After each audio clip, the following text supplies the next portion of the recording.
The morning sun hadn't yet cleared the Bradshaw Mountains when Margaret Sullivan turned the key in the back door of the Copper Cup Diner. The lock clicked with the same familiar resistance it had shown for 35 years. Some mornings Maggie swore the old brass mechanism recognized her touch. Other mornings like this one in late October, it felt like even the door knew she was going through motions more than living through moments. The hinges creaked their greeting, the smell of yesterday's coffee and fryer oil wrapped around her like an old coat. Maggie stepped into the kitchen and let the door swing shut behind her. 5:45 in the morning, right on schedule. She had been right on schedule for 35 years. The kitchen waited in darkness. Maggie's hand found the light switch without looking. Fluorescent tubes flickered to life overhead, humming their electric song. Stainless steel counters caught the harsh light. The grill sat cold and clean. Everything exactly where it should be. Everything exactly where it had been yesterday. And the day before that. And the day before that. Maggie hung her purse on the hook by the prep station. Her cardigan followed. The movements were automatic. Muscle memory carved by 3.5 decades of opening this diner alone.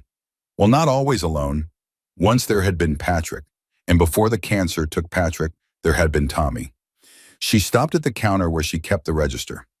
Next to the cash drawer sat a small framed photograph. The frame was silver tarnished at the edges despite her regular polishing. The photo showed a boy of 8 with a gap-toothed smile and eyes that crinkled at the corners when he laughed. Thomas Patrick Sullivan, Tommy, her son, dead 20 years this past August. Maggie's fingers touched the glass over Tommy's face. The ritual was the same every morning. Touch the photo, remember the laugh. Feel the hollow space in her chest where a mother's heart was supposed to sit whole and unbroken. Then get to work because the dead stayed dead and the living had bills to pay. The coffee maker gurgled to life. While it brewed, Maggie began her prep work. Eggs from the walk-in, bacon from the cooler, potatoes for hash browns. Her hands moved with practiced efficiency. This was the blessing of routine. You could do it without thinking, and when you didn't think, you didn't remember. Except Maggie always remembered. She cracked eggs into a bowl, 18 of them. The shells made soft crunching sounds as they broke. Outside, Prescott was beginning to wake. A truck rumbled past on Montezuma Street. Somewhere a dog barked, the world turning like it always did, indifferent to grief, relentless in its insistence that life continued whether you wanted it to or not. Patrick used to say she worked too hard. He'd said it right up until the day the stroke took him 15 years ago. Came home from his shift at the hardware store, sat down in his recliner to watch the evening news, and never got back up. Just like that. No warning. No goodbye. The same way Tommy had slipped away in that hospital bed 2 decades back, his small hand going limp in hers, while machines beeped their useless alerts. Maggie whisked the eggs harder than necessary. The fork scraped against the bowl. Stop it, she told herself. Stop living in the past. But the past was all she had. The past in this diner and the endless march of days that all looked exactly the same. By 6:15, the coffee was ready and the grill was heating. Maggie poured herself a cup, black, no sugar. She took it to the front window and looked out at Courthouse Plaza. The old Yavapai County Courthouse sat solid and imposing in the pre-dawn light. A few early risers were already crossing the plaza. Joggers, people walking dogs. Prescott waking up to another ordinary Wednesday. Ordinary. That was the word for Maggie's life now.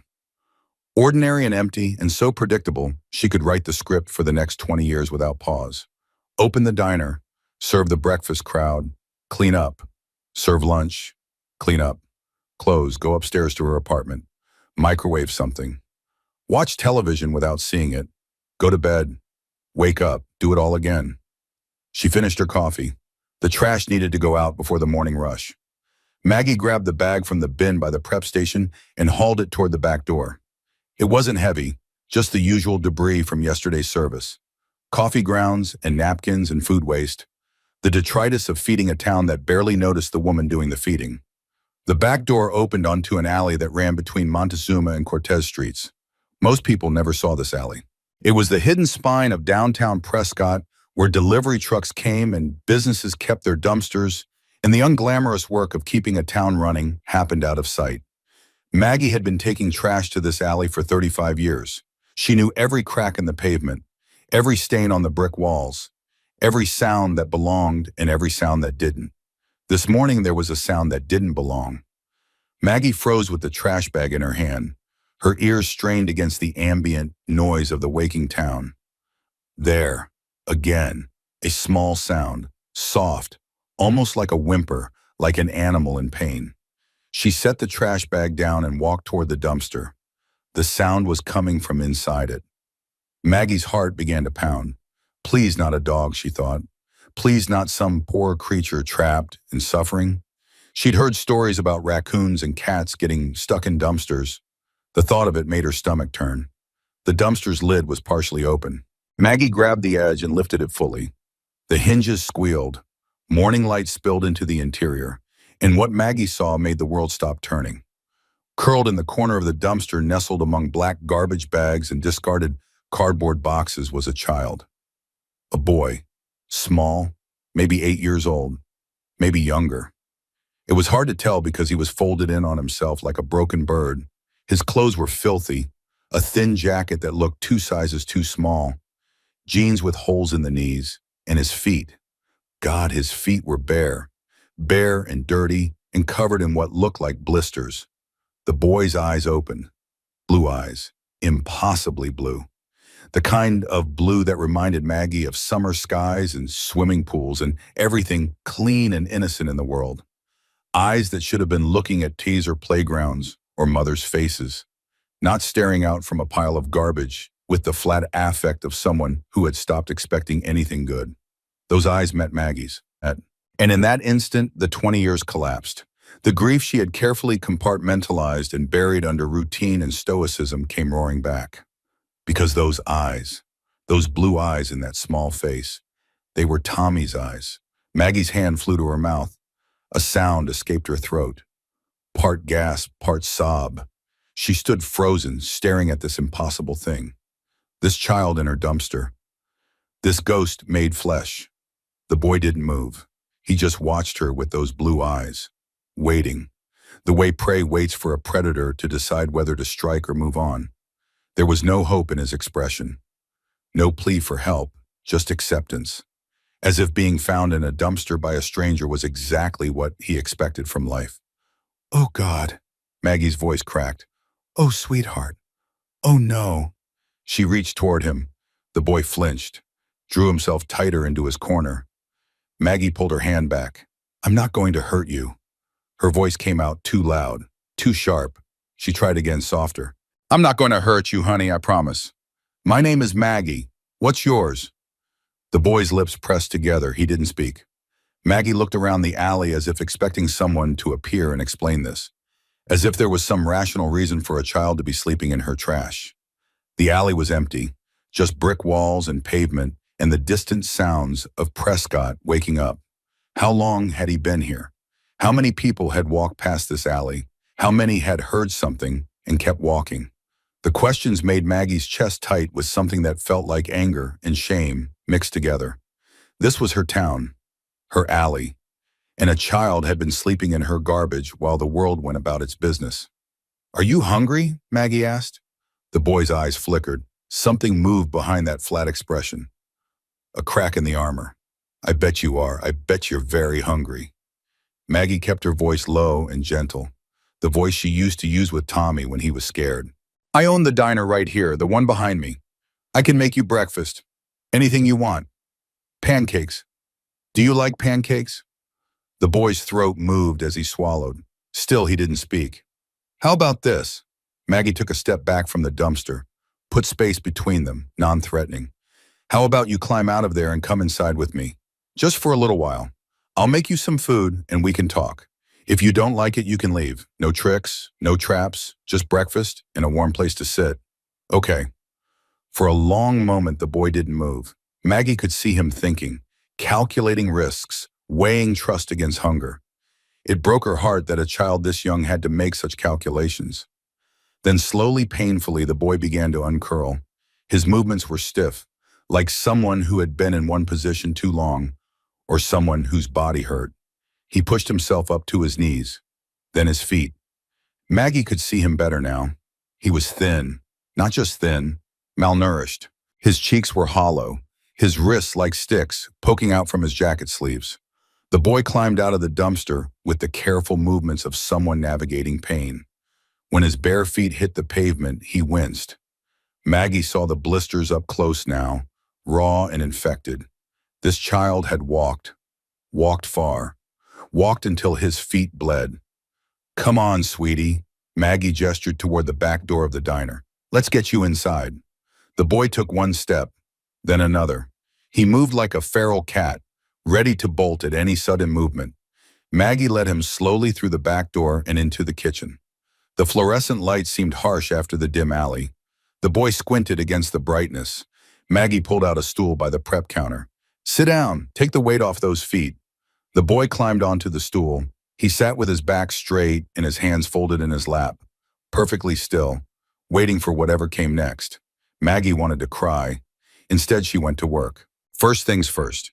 She grabbed a clean dish towel and she ran it under warm water. Then she knelt in front of the stool and gently lifted one of the boy's feet. He tensed but didn't pull away. Maggie cleaned the dirt and dried blood as carefully as she could. The blisters were worse than they looked. Some had burst, some were infected. This child needed medical attention. But first he needed food and warmth and someone to see him as a person instead of a problem. There. Maggie finished cleaning his feet and stood up. "That must feel better." The boy looked at his cleaned feet. Something flickered across his face. Surprise, maybe, as if kindness was so foreign he didn't know how to process it. Maggie moved to the grill. Her hands were shaking, but she kept them busy. Pancake batter from the cooler, a ladle to pour. The grill hissed as the batter hit the hot surface.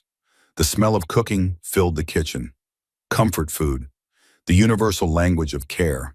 "What's your name, honey?" Maggie asked as she worked. For a long moment, silence. Then a voice so quiet she almost missed it. "Tyler." Maggie's hands stilled over the grill. The boy had a name. Tyler. "Tyler. That's a good name, a strong name." She flipped the pancakes. "How old are you, Tyler?" Another pause. 8. 8. The same age Tommy had been. The same age as the boy in the photo on her counter. Maggie blinked hard against the tears threatening to spill. 8 is a good age. She kept her voice steady. "I had a son who was 8 once, long time ago." She piled the pancakes on a plate, added butter, syrup, set it in front of Tyler along with a fork and a glass of orange juice. The boy stared at the food like it might disappear if he looked away. "Go ahead," Maggie said gently. "Eat." Tyler picked up the fork. His hand trembled. He cut a piece of pancake and lifted it to his mouth. For a second, he just held it there. Then he bit down. His eyes closed. And Maggie watched something break in him. The wall he'd built to survive. The armor that kept him from feeling. It cracked. Just a little. Just enough. He ate like someone who hadn't seen food in days. Probably because he hadn't. Maggie stood back and let him. She didn't ask questions. Didn't push. Just let this broken child fill his empty stomach in peace. When the plate was clean, Tyler looked up at her. His eyes were wet. "Thank you," he whispered. "You're welcome, sweetheart." Maggie's throat was tight. "You want more?" Tyler shook his head. His stomach probably couldn't handle more. Not yet. "Okay, how about we get you cleaned up a little? Maybe find you some better clothes." Before Tyler could answer, the sound of motorcycle engines filled the alley. Deep rumbling thunder that shook the windows. Maggie's head turned toward the back door. She knew that sound. Knew it well. The engines cut off one by one. Maggie heard boots on pavement. Voices calling to each other. Then a knock on the back door. "Maggie," a man's voice, rough but familiar. "Everything all right in there?" Maggie looked at Tyler. The boy had gone rigid on his stool, fear bright in his eyes. "It's okay," Maggie said quickly. "That's Marcus. He's a friend, a good friend. He won't hurt you." She opened the back door. Standing in the alley was Marcus Castellano, all 6'3" of him. Leather vest over a worn denim shirt. Gray beard reaching his chest. Tattoos covering both arms in intricate designs that told stories Maggie only half understood. Behind him, filling the alley like a leather-clad army, were 74 more men and women wearing the same vest. The same patches. Hell's Angels. Prescott at chapter. Marcus's weathered face creased with concern. We were riding through, heard something in the alley. Thought maybe someone was in trouble. Someone is. Maggie stepped aside so Marcus could see Tyler sitting on the stool. I found him in my dumpster. Marcus's expression changed instantly. The casual concern hardened into something fierce and protective. He stepped into the kitchen, his boots heavy on the tile. Behind him, Ray Collins and young Beckett Malone followed. The rest of the club stayed in the alley engines, silent waiting. Jesus Christ. Ray's scarred face twisted. A kid. Marcus moved slowly toward Tyler. He was a big man, intimidating to most people, but he moved with the careful precision of someone who understood how threatening he could appear. He stopped a few feet from the stool and lowered himself to one knee, putting his eyes level with Tyler's. Hey there. Marcus's voice came out surprisingly gentle, a low rumble that somehow managed to sound safe. My name's Marcus. What's yours? Tyler looked at Maggie. She nodded encouragement. Tyler, the boy said so quiet Marcus had to lean in to hear. Tyler, good to meet you. Marcus didn't reach out to shake hands, didn't crowd the boy's space. Maggie here is a friend of mine, has been for about 20 years.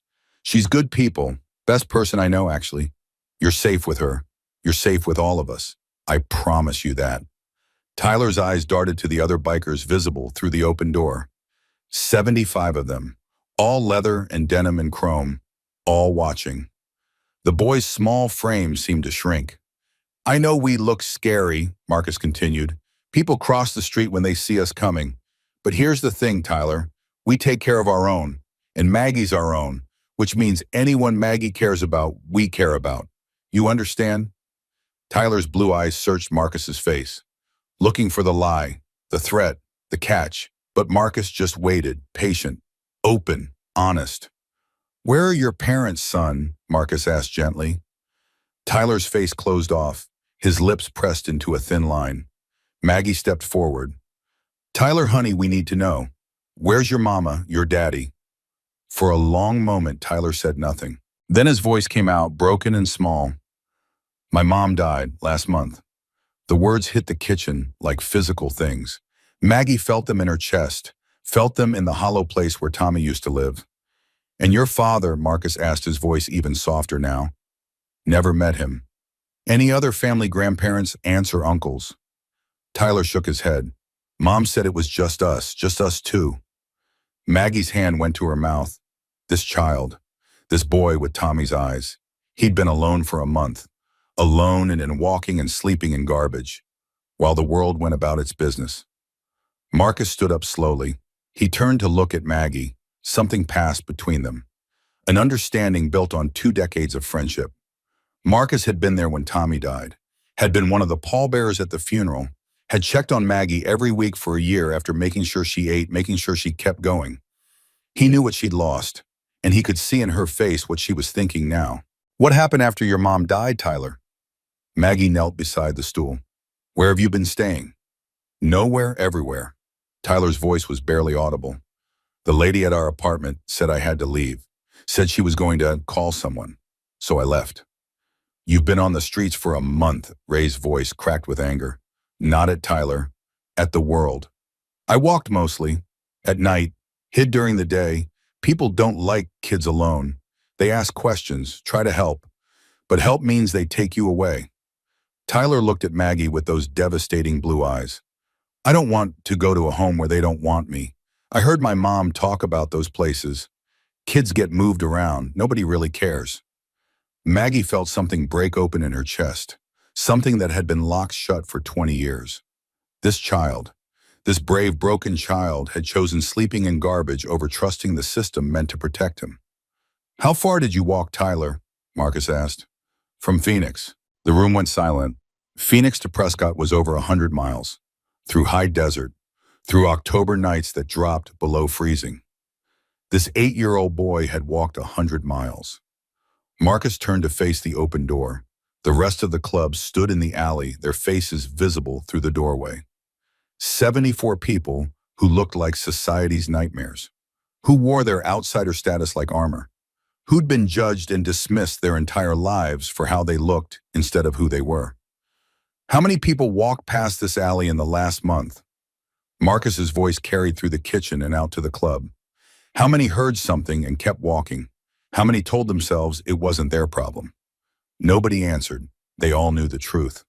Marcus turned back to Tyler, then to Maggie, then to his club. This boy has been sleeping in garbage while Prescott went about its business.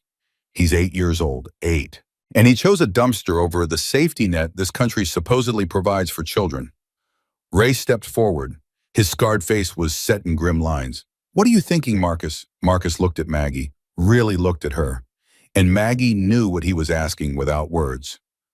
"Are you sure? Are you ready? Can you do this?" Maggie looked at Tyler, at his blue eyes and hollow cheeks and blistered feet, at the way he sat perfectly still, waiting for the adults to decide his fate. The way Tommy used to sit in that hospital bed so brave and so small, waiting for Maggie to tell him everything would be okay even when they both knew it wouldn't. And Maggie made a decision. The first real decision she'd made in 20 years that wasn't about maintaining routine or managing grief. A decision that came from somewhere deep and primal and fiercely maternal. She stood up, faced Marcus, faced the club members visible in the doorway, faced Tyler, and said the words that would change everything. "This boy is staying with me." The kitchen went still. Marcus raised an eyebrow. "Maggie, I have a spare room." Her voice gained strength as she spoke. "I have time. I have a business. I have—" She paused, swallowed. "I have love to give. I lost my son 20 years ago. I've been half dead ever since. But this boy," she gestured to Tyler, "this brave, strong boy who walked 100 miles because he was too scared to trust anyone. He needs someone. And maybe," her voice cracked, "maybe I need him too." Marcus studied her face. "You know what you're asking for, the legal fight this will be." "I know. You can't just take him, Maggie. There are laws, procedures, child protective services." "Then we follow the procedures. We fight the fight. But Tyler is not going back into that dumpster. He's not going to some group home where he's just a number. He's staying with me." Maggie's eyes blazed with something that had been missing for 2 decades. Purpose. "You boys helped me bury my husband. Helped me keep this diner running when I wanted to give up. Now I need you to help me save this child." Ray looked at Marcus. Marcus looked at the club members in the doorway. Something passed between them. A decision made without words. The way family decides things. "We're with you, Maggie," Marcus said. "Every one of us. Tyler here just got himself 75 bodyguards." Maggie felt tears streaming down her face. She didn't wipe them away. "Thank you." "Don't thank me yet." Marcus pulled out his phone. "We need to do this right. Legal, or they'll take him anyway." Tyler had been watching this entire exchange with wide eyes. Now he spoke up, his voice small but clear. "You really want me to stay?" Maggie knelt beside his stool again. She took his small, dirty hand in hers. "I really do, sweetheart, if you'll have me." "Why?" Tyler asked. "The question children ask when they have learned the world doesn't give anything for free. You don't even know me." "Because when I opened that dumpster and saw you there, I saw my son, not replacing him, never replacing him, but honoring what he taught me, which is that every child deserves to be loved, to be safe, to be seen as precious." Maggie squeezed his hand. "And maybe because God's giving me a second chance, a chance to get it right this time." Tyler's lower lip trembled. "What if I'm bad at being a kid? What if I mess up?" "Oh, honey." Maggie pulled him into a hug. He was stiff at first, uncertain. Then slowly his thin arms wrapped around her neck, and he buried his face in her shoulder. "You could never mess this up. Never." Behind them, Marcus was on his phone. Maggie heard him speaking in low tones, making calls, setting things in motion. The club members in the alley had moved closer, forming a protective semicircle around the back door. Ray had disappeared somewhere. Beckett was texting furiously on his phone. Tyler pulled back from the hug. His face was wet with tears, but something in his expression had changed. The flat acceptance was gone. In its place was something fragile and new. Hope. "Can I stay here today?" he asked. "Just today?" "You can stay as long as you need to," Maggie said. "We'll figure out the rest." Marcus ended his call and turned to face them. "I've got a lawyer friend in Phoenix, Diane Mercer. She specializes in family law. She's getting in her car right now. Should be here in 2 hours. That fast? Maggie asked. I told her it was an emergency. She owes me a favor. Marcus crouched beside Tyler again. Tyler, we need to ask you some questions. About your mom, about where you've been. It might be hard to talk about, but we need to know everything so we can help you. Can you do that? Tyler looked at Maggie. She nodded encouragement. I'll be right here, she promised. Okay, Tyler said quietly. For the next hour, they pieced together Tyler's story. His mother had been sick for months. Some kind of cancer, no insurance, no family support. She'd held on as long as she could, working double shifts at a convenience store to keep their apartment. But the cancer won. It always did. Tyler had been with her when she died, in their apartment, alone, because they couldn't afford a hospital. The apartment manager had found them 3 days later when neighbors complained about the smell. She'd called the authorities. But in the chaos, Tyler had slipped away. He'd heard his mother talk about foster care, about the group homes where kids were shuffled from place to place, about how nobody really cared once you were in the system. So he ran. He'd walked, hitched a few rides in the backs of trucks when he could, ate from dumpsters, slept in doorways and under bridges, and finally in Maggie's trash bin behind the copper cup. He'd been there 3 nights before Maggie found him. 3 nights while Prescott slept and woke and went about its business. By the time Tyler finished his story, there were hardened bikers wiping their eyes in the alley. Ray had returned with clothes from the thrift store on Cortez Street. Beckett had called his sister, who worked at the urgent care clinic. Marcus was making more phone calls. And Maggie was holding Tyler's hand like she'd never let go. A car pulled up in the alley just after 9. A silver Toyota. The driver's door opened and a woman in a business suit stepped out. She was in her early 40s with sharp eyes and a no-nonsense demeanor. She carried a leather briefcase and moved with the confidence of someone who knew her way around courtrooms. Marcus met her at the door. Diane, thanks for coming. You said it was a child in crisis. Of course I came. Diane Mercer looked past Marcus into the kitchen. Her eyes landed on Tyler. Her professional mask slipped for just a second, revealing genuine concern. Is that him? That's Tyler Brennan, 8 years old, mother deceased, no other family, been living on the streets for a month. Diane set her briefcase on the prep counter and knelt in front of Tyler. Hello, Tyler. My name is Diane Mercer. I'm a lawyer. Do you know what that means? Tyler shook his head. It means I help people navigate the legal system, the laws and rules that govern how we live. And right now, you need someone to help you navigate those rules. Would it be all right if I asked you some questions? I already told them everything, Tyler said quietly. I know, and I'm going to need to hear it again. I know it's hard, but the more information I have, the better I can help you. Okay. Tyler looked at Maggie. She squeezed his hand. It's okay, sweetie. For the next 30 minutes, Diane questioned Tyler with gentle professionalism. She took notes, asked for details, clarified timeline. Then she turned to Maggie. Sullivan, I understand you want to take custody of Tyler. I do. Whatever it takes. Diane's expression was sympathetic but realistic. You should know what you're up against. You're a single woman, 58 years old, with no recent child-rearing experience. The courts are going to scrutinize everything. Your finances, your living situation, your mental health history. I own this diner free and clear. I own the building. I have an apartment upstairs with 2 bedrooms. I'm financially stable, mentally sound, and I have... Maggie gestured to the bikers filling her kitchen and alley. Support. Diane looked at Marcus and the club members. A slight smile crossed her face. Unconventional support, but support nonetheless. She opened her briefcase and pulled out a legal pad. Here's what's going to happen. The state requires any child without a legal guardian to be placed in protective custody. That means Child Protective Services will be involved. They'll want to do a home study, background checks, interviews, the works. How long does that take? Maggie asked. Normally months, maybe a year. But in the meantime, Tyler would go into foster care or a group home. No, Maggie's voice was firm. That's not happening. Then we need to move fast. Get ahead of this.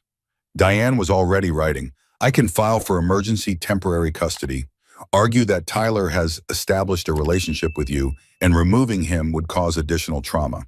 But we need CPS to agree, and they won't unless we can prove you can provide adequate care. Marcus stepped forward.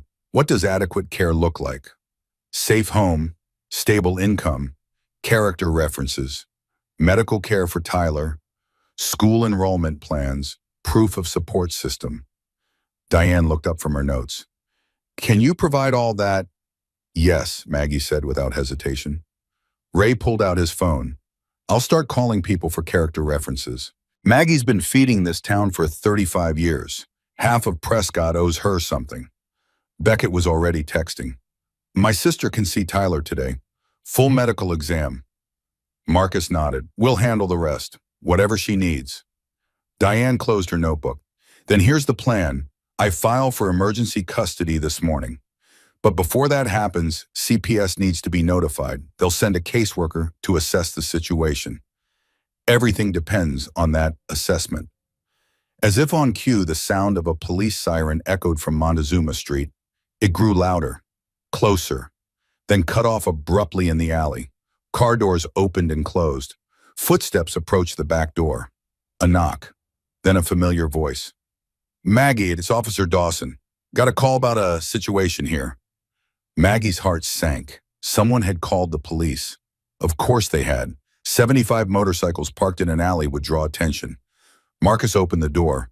Officer Michael Dawson stood in the threshold. He was 35, still young enough to remember working as a busboy in this very diner 15 years ago. Still young enough to remember Maggie's kindness when he was trying to work his way through community college. Mike looked past Marcus into the kitchen, took in the scene. 75 bikers, one small boy, one determined woman. His expression shifted through confusion to understanding to concern. Someone called about a disturbance, Mike said. But this doesn't look like a disturbance. It's not, Maggie said. It's a rescue. Mike stepped into the kitchen. He looked at Tyler, at the boy's cleaned feet and hollow cheeks in two small clothes. His cop's eyes saw everything. The story was written on Tyler's body. What's your name, son? Mike asked gently. Tyler. Where are your parents, Tyler? Mom's dead. Never had a dad. Mike's jaw tightened. He turned to Maggie. How long has he been here? I found him in my dumpster this morning. He's been on the streets for a month, since his mother died. Jesus. Mike ran a hand through his hair. Maggie, you know I have to call CPS. It's protocol. I know. Maggie stood up, faced him directly. But Mike, before you make that call, you need to know something. I'm not letting this boy go into the system. I'm taking custody, legal custody. We've already got a lawyer. We're filing emergency papers. Tyler is staying with me. Mike looked at her like he'd never seen her before. The quiet, grief-stricken woman who'd served him coffee for 15 years was gone. In her place stood someone fierce, someone with fire in her eyes. Maggie, it's not that simple. There are procedures, background checks, home studies. CPS has to approve any placement. Then they'll approve this one. Maggie didn't back down. Mike, you knew Tommy. You knew my son. You came to his funeral. You've seen what his death did to me. Well, I'm done being half alive. I'm done going through the motions. This boy needs someone, and I need to be that someone. So yes, call CPS, follow your procedures. But I'm telling you right now, Tyler is not spending another night anywhere but with me. Mike looked at Marcus. You're backing her on this. With everything we've got, Marcus said. Tyler's one of ours now. All 75 of us are invested in making this work. Mike shook his head, not in disagreement, in something like awe. You people are crazy. Maybe, Ray said from the doorway, but we're crazy enough to care. Where was everyone else when this kid was sleeping in garbage? Mike didn't have an answer for that. He pulled out his phone. I'm calling CPS, like I said, protocol, but... He looked at Maggie. I'm also going to recommend they approve emergency temporary placement with you. On the record. Thank you, Mike. Mike made the call, spoke in official tones about a minor child without guardians, a potential placement, a request for immediate assessment. When he hung up, he looked at Diane. They're sending a caseworker, Claire Winters. She'll be here within the hour. You've got that long to make your case. The next hour was controlled chaos.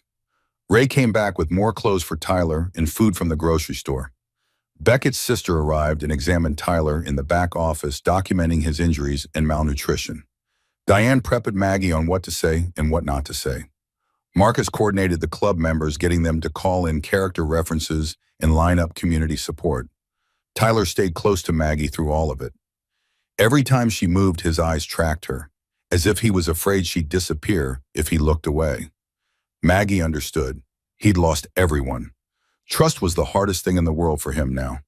At 10:30, a white sedan pulled into the alley. The driver was a woman in her late 30s with kind eyes and tired shoulders. She carried a tablet and wore a county ID badge. Claire Winters, CPS caseworker. Claire took in the scene with professional assessment. 75 bikers, one diner owner, one small boy. She'd seen stranger things in her career, but not many.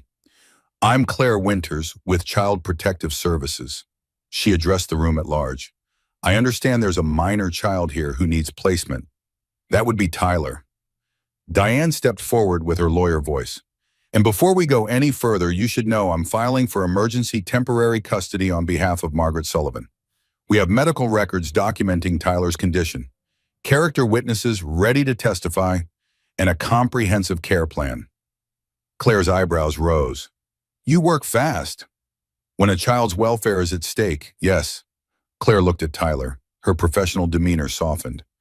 Hi, Tyler. My name is Claire. Can we talk for a minute? Just you and me. Tyler looked at Maggie. She nodded.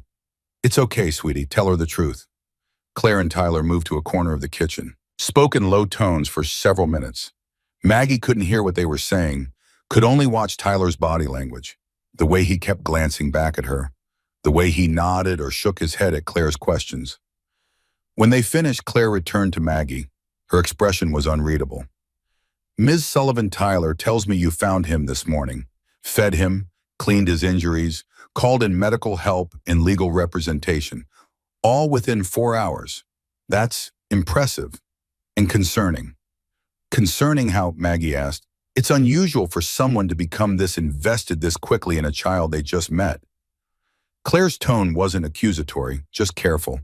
I need to understand your motivation. Why are you doing this? Maggie took a breath. Here it was, the moment of truth. I had a son, Tommy. He died 20 years ago, leukemia. He was 8, same age as Tyler. Maggie's voice stayed steady. I've been not really living since then, going through motions, running this diner because it's what I know. But when I found Tyler in that dumpster this morning, something woke up in me, something I thought was dead. And I realized, maybe this is why I survived Tommy's death. Maybe God kept me here for this, to save this boy. Claire wrote something on her tablet. Ms. Sullivan, I have to ask, are you trying to replace your deceased son with Tyler? The question hung in the air. Maggie knew it was coming, knew it was the obvious concern. She chose her words carefully. No, Tyler isn't Tommy. He's his own person with his own story. But maybe I can love them both. Maybe there's room in a mother's heart for more than one child, even if one of them is gone. Maggie's eyes filled with tears. I'm not trying to replace my son. I'm trying to honor what he taught me, which is that life is precious, that love matters, that we show up for each other when it counts. Claire studied her face for a long moment. Then she turned to Tyler. Tyler, do you want to stay with Ms. Sullivan? Yes, Tyler said immediately. She's nice. She gave me food. She didn't yell or grab me. She just helped. Claire looked at Marcus and the assembled bikers. And all of you, you're supporting this arrangement. Every single one of us, Marcus said. Maggie's family, Tyler's family now too. We take care of family. Claire typed more notes. When she looked up, her expression was conflicted. Here's the situation. Normally, I'd have to place Tyler in emergency foster care pending a full investigation. That's protocol, but, she paused, there's a provision that allows for kinship placement in certain circumstances. If I can establish that Tyler has a meaningful relationship with you and that removing him would cause additional trauma. He's known her 4 hours, Diane said. How can that qualify as meaningful? Sometimes 4 hours is enough. Claire looked at Tyler. at the way he stood close to Maggie, the way his small hand had found hers. I've seen cases where blood relatives showed less care than what I'm seeing here, and Tyler's already been through tremendous trauma. Removing him from the first stable environment he's found, she trailed off. So what are you saying? Maggie asked, afraid to hope. I'm saying I'm going to recommend emergency temporary placement with you, pending a full home study and approval from my supervisor. But Ms. Sullivan, you need to understand, this is highly conditional. Any sign that Tyler isn't thriving, any indication of instability, and he'll be removed immediately. You'll have surprise visits, mandatory therapy sessions, background checks, the works. And at the end of all that, a judge will decide if this placement becomes permanent. That could take months, maybe a year. I understand, Maggie said, whatever it takes. Claire nodded. Then I'll make the recommendation. But her phone buzzed. She looked at the screen and her expression changed.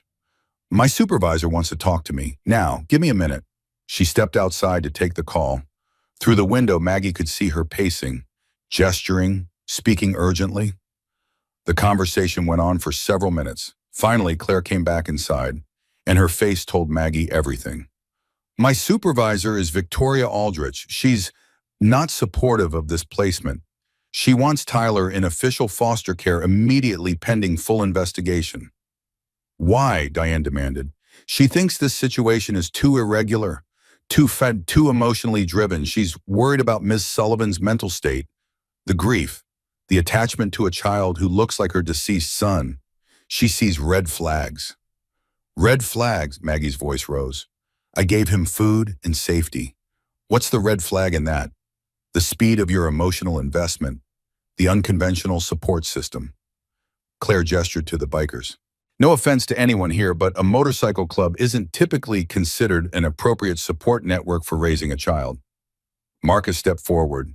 With all due respect to your supervisor, we've raised millions of dollars for children's hospitals. We do toy runs for underprivileged kids every Christmas. We've built playgrounds and renovated youth centers. We're not criminals. We're citizens who happen to ride motorcycles. I know that. I've seen your community work. But my supervisor, she's by the book, and the book says this situation is irregular. Claire looked genuinely sorry. I'm recommending Tyler be placed in emergency foster care tonight. You can fight it in court, but for now, that's how it has to be. None, the word came from Tyler, small but fierce. Everyone turned to look at him. I'm not going. You can't make me. I'll run away again. Tyler, honey, Claire started. I mean it. Tyler's blue eyes blazed. I survived a month on the streets. I can do it again. I won't go to some home where nobody wants me. I'd rather sleep in the dumpster. Tyler, nobody's going to make you sleep in a dumpster, Claire said gently. Then let me stay with Miss Maggie. Maggie knelt beside him. Tyler, listen to me. If you run, they'll just find you and things will be worse. We have to play by their rules, just for now. Just until we can prove to them that you belong with me. But what if they never let me come back? Tyler's voice broke. What if I go to that foster home and they keep me there? Then I'll fight. Maggie took his hands. I'll fight every single day until I get you back. I promise you. I'm not giving up on you. Tyler looked at her with desperate hope. You promise? I promise. On my son's memory, I promise. Diane's phone rang. She answered it, listened, then her eyes widened. Hold on. She put the call on speaker. Say that again. A woman's voice came through the speaker. Professional, crisp. This is Judge Margaret Holloway's clerk. The judge has been made aware of the Tyler Brennan situation. She's ordering an emergency hearing for 9 a.m. tomorrow morning. All parties are to appear. The child is to remain in current placement pending the hearing. Claire's face went pale. Judge Holloway is intervening. How does she even know about this? Let's just say the judge has friends in the biker community, Marcus said with a slight smile. You called in a favor from a district judge. Claire looked between Marcus and Diane. I made a phone call to someone who made a phone call, Marcus said. Judge Holloway's brother is a member of our charter. When she heard about a kid sleeping in dumpsters while the system moved at bureaucratic speed, she decided to expedite things. Claire ran a hand through her hair. This is completely irregular. My supervisor is going to lose her mind. Your supervisor can take it up with a judge tomorrow, Diane said smoothly. Until then, the court has spoken. Tyler stays with Maggie. Claire looked at Tyler, then at Maggie, then at the room full of bikers who clearly weren't going anywhere. She made a decision. Fine, Tyler remains here tonight, under my supervision. I'll stay and do a preliminary home assessment. But tomorrow at that hearing, you better have everything in order. Because if Judge Holloway sides with CPS, Tyler goes into foster placement immediately. Understood. Understood, Maggie said. Claire looked at her tablet, then at the chaos of the diner kitchen.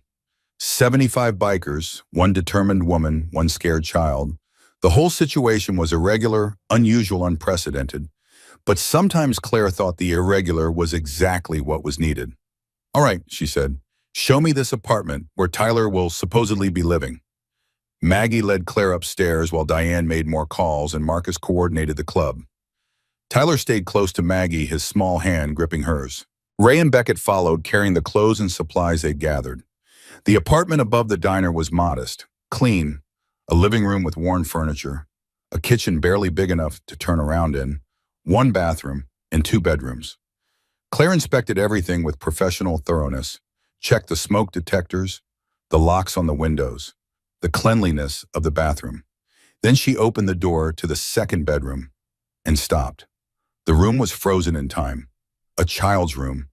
Baseball trophies on shelves, model airplanes hanging from the ceiling, a bed with a quilt featuring cartoon characters, posters of long-retired athletes, everything covered in a fine layer of dust.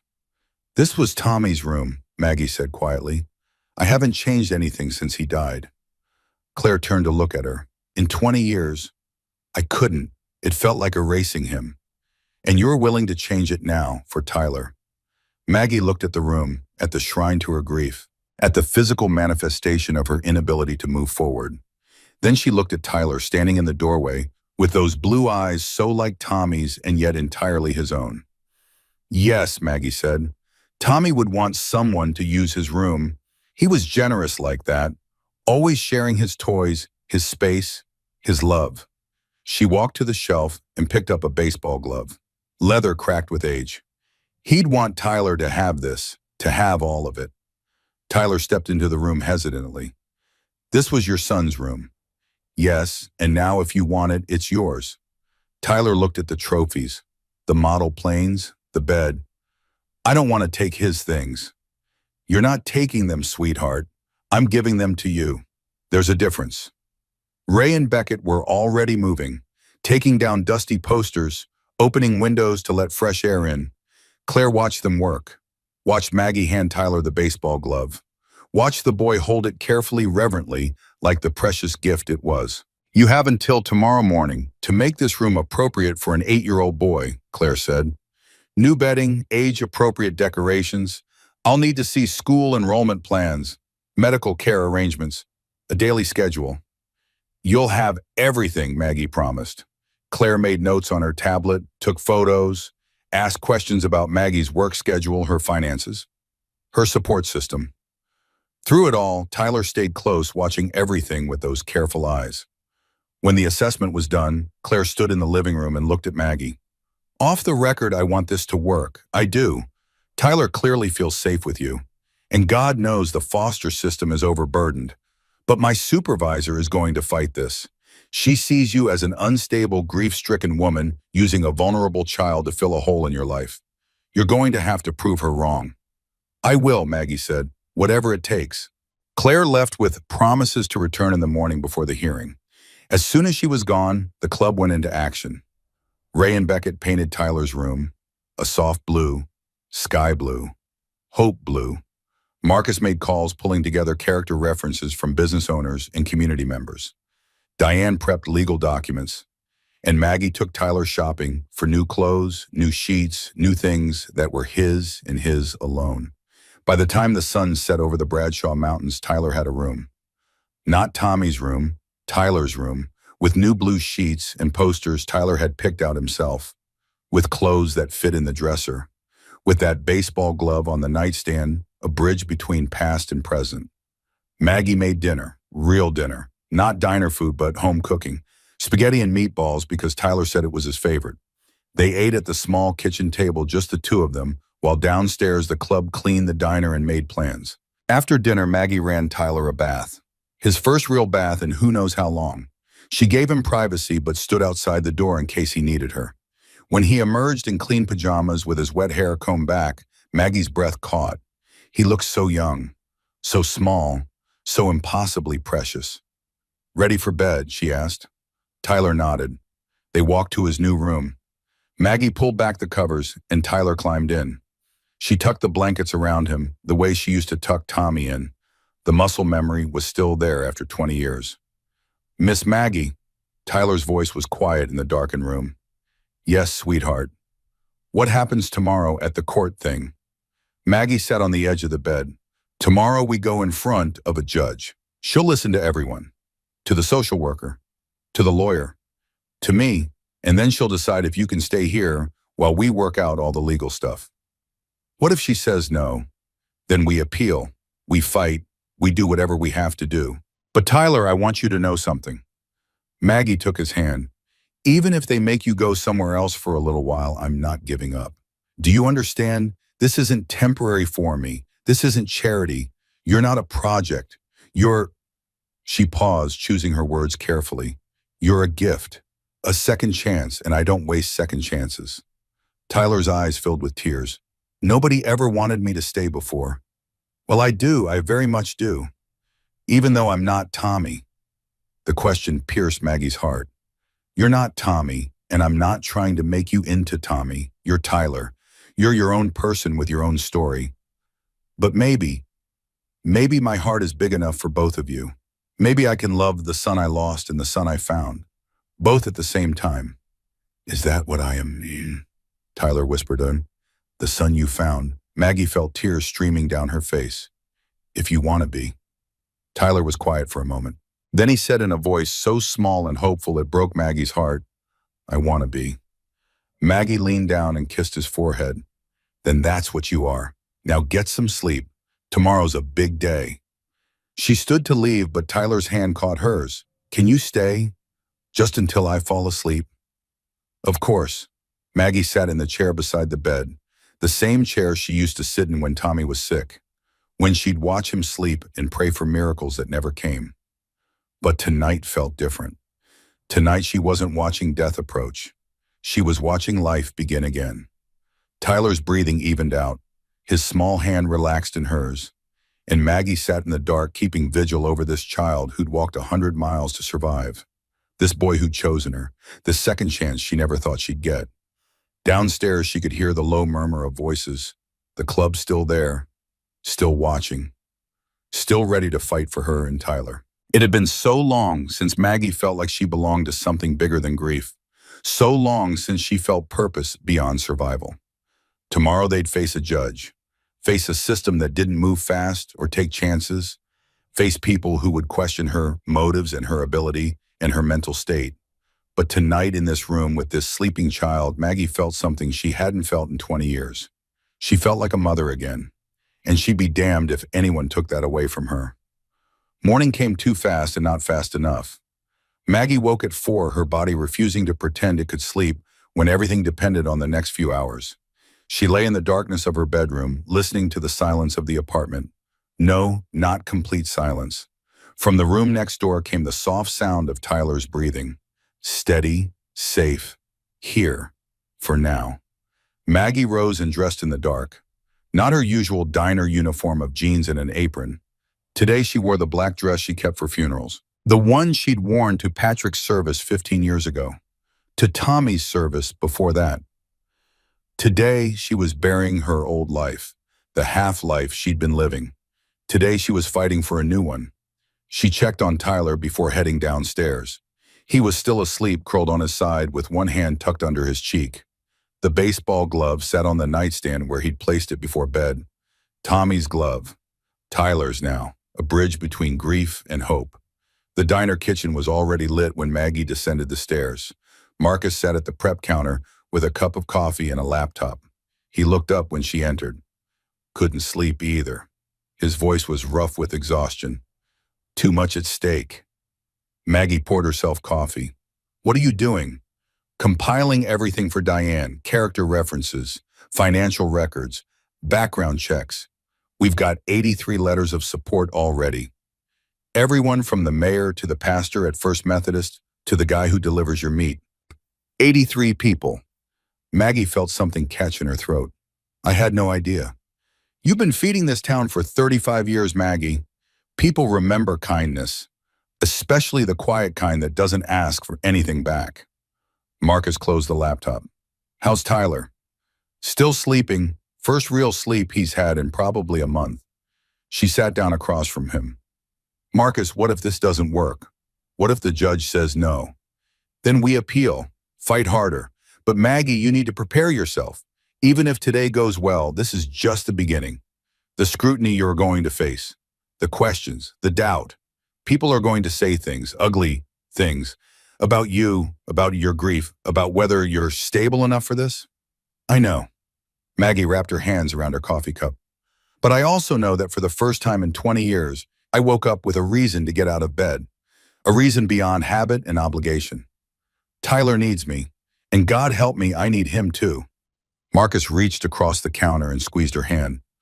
Then we fight. By 6, the apartment was chaos of the productive kind. Ray arrived with paint and brushes determined to finish the last details in Tyler's room.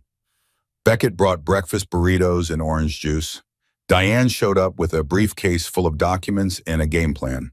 And one by one members of the club filtered in until the diner was full of people united in a single purpose. Tyler woke to the sound of voices and activity. Maggie found him standing in his doorway, looking overwhelmed by the commotion. Morning, sweetheart. She knelt to his level. I know it's loud, but everyone here is helping. Helping us, is that okay? Tyler nodded. His hair stuck up in the back. Sleep had left creases on his face. He looked so young, so vulnerable. Maggie wanted to wrap him up and hide him from everything coming. Let's get you fed and dressed. We have to be at the courthouse at 9. Tyler's face went pale. I have to go.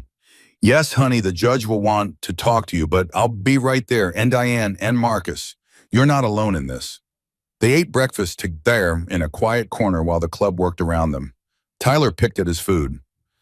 Anxiety had stolen his appetite. Maggie didn't push. She remembered this feeling, the sick dread of waiting for adults to decide your fate. At 7:30, Claire Winters arrived to do her final assessment before the hearing. She walked through the apartment with fresh eyes noting every change. Tyler's room was transformed. Fresh paint, new curtains, toys on the shelves mixed with Tommy's old treasures. A space that honored the past while making room for the present. You've done good work here, Claire said to Maggie. The room looks appropriate, welcoming. Thank you. Claire knelt beside Tyler. How did you sleep last night? Good. Tyler's voice was quiet.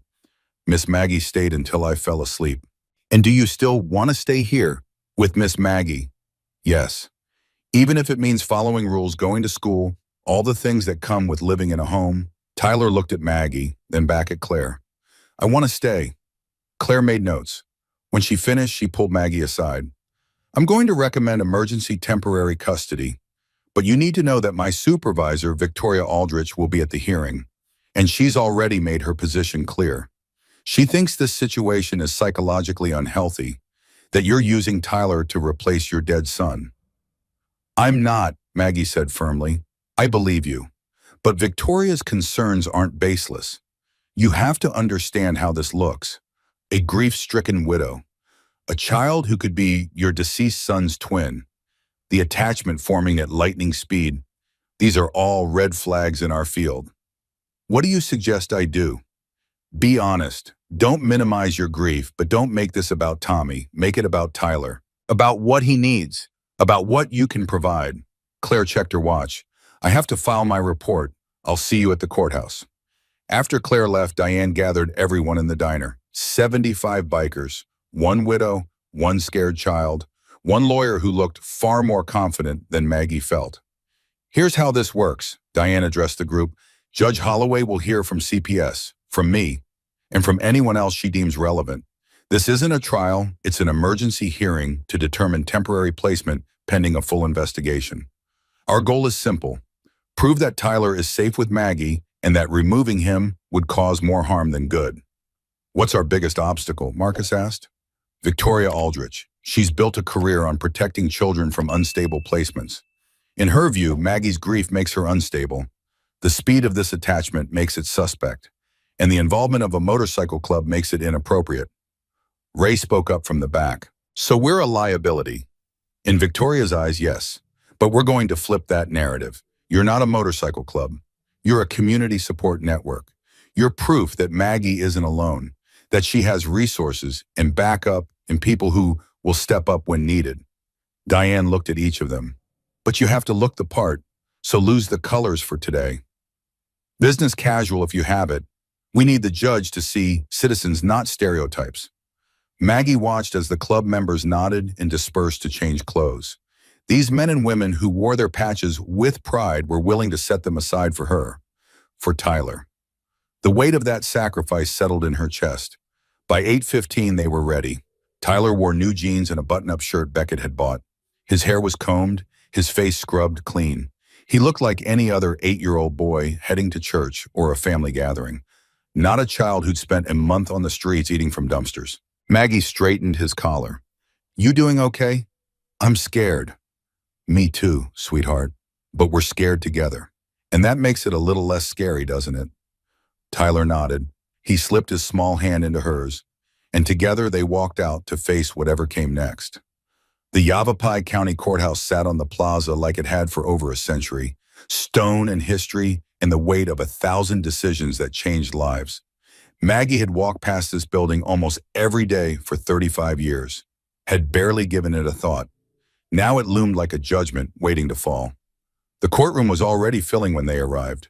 Word had spread through Prescott faster than Maggie expected. Shop owners she'd fed for decades, waitresses who'd worked for her, customers who knew her only as the quiet woman who remembered their orders and never forgot a birthday. They'd come to support her, to be witnesses to whatever happened next. Victoria Aldrich sat at the front with Claire Winters and another CPS representative. Victoria was exactly what Maggie expected, 55 and sharp-edged. Her suit was immaculate, her hair pulled back in a tight bun that suggested nothing frivolous was tolerated. She looked at Maggie with clinical assessment. Not unkind, but not warm either. This was a woman who measured everything against protocol and found most things wanting.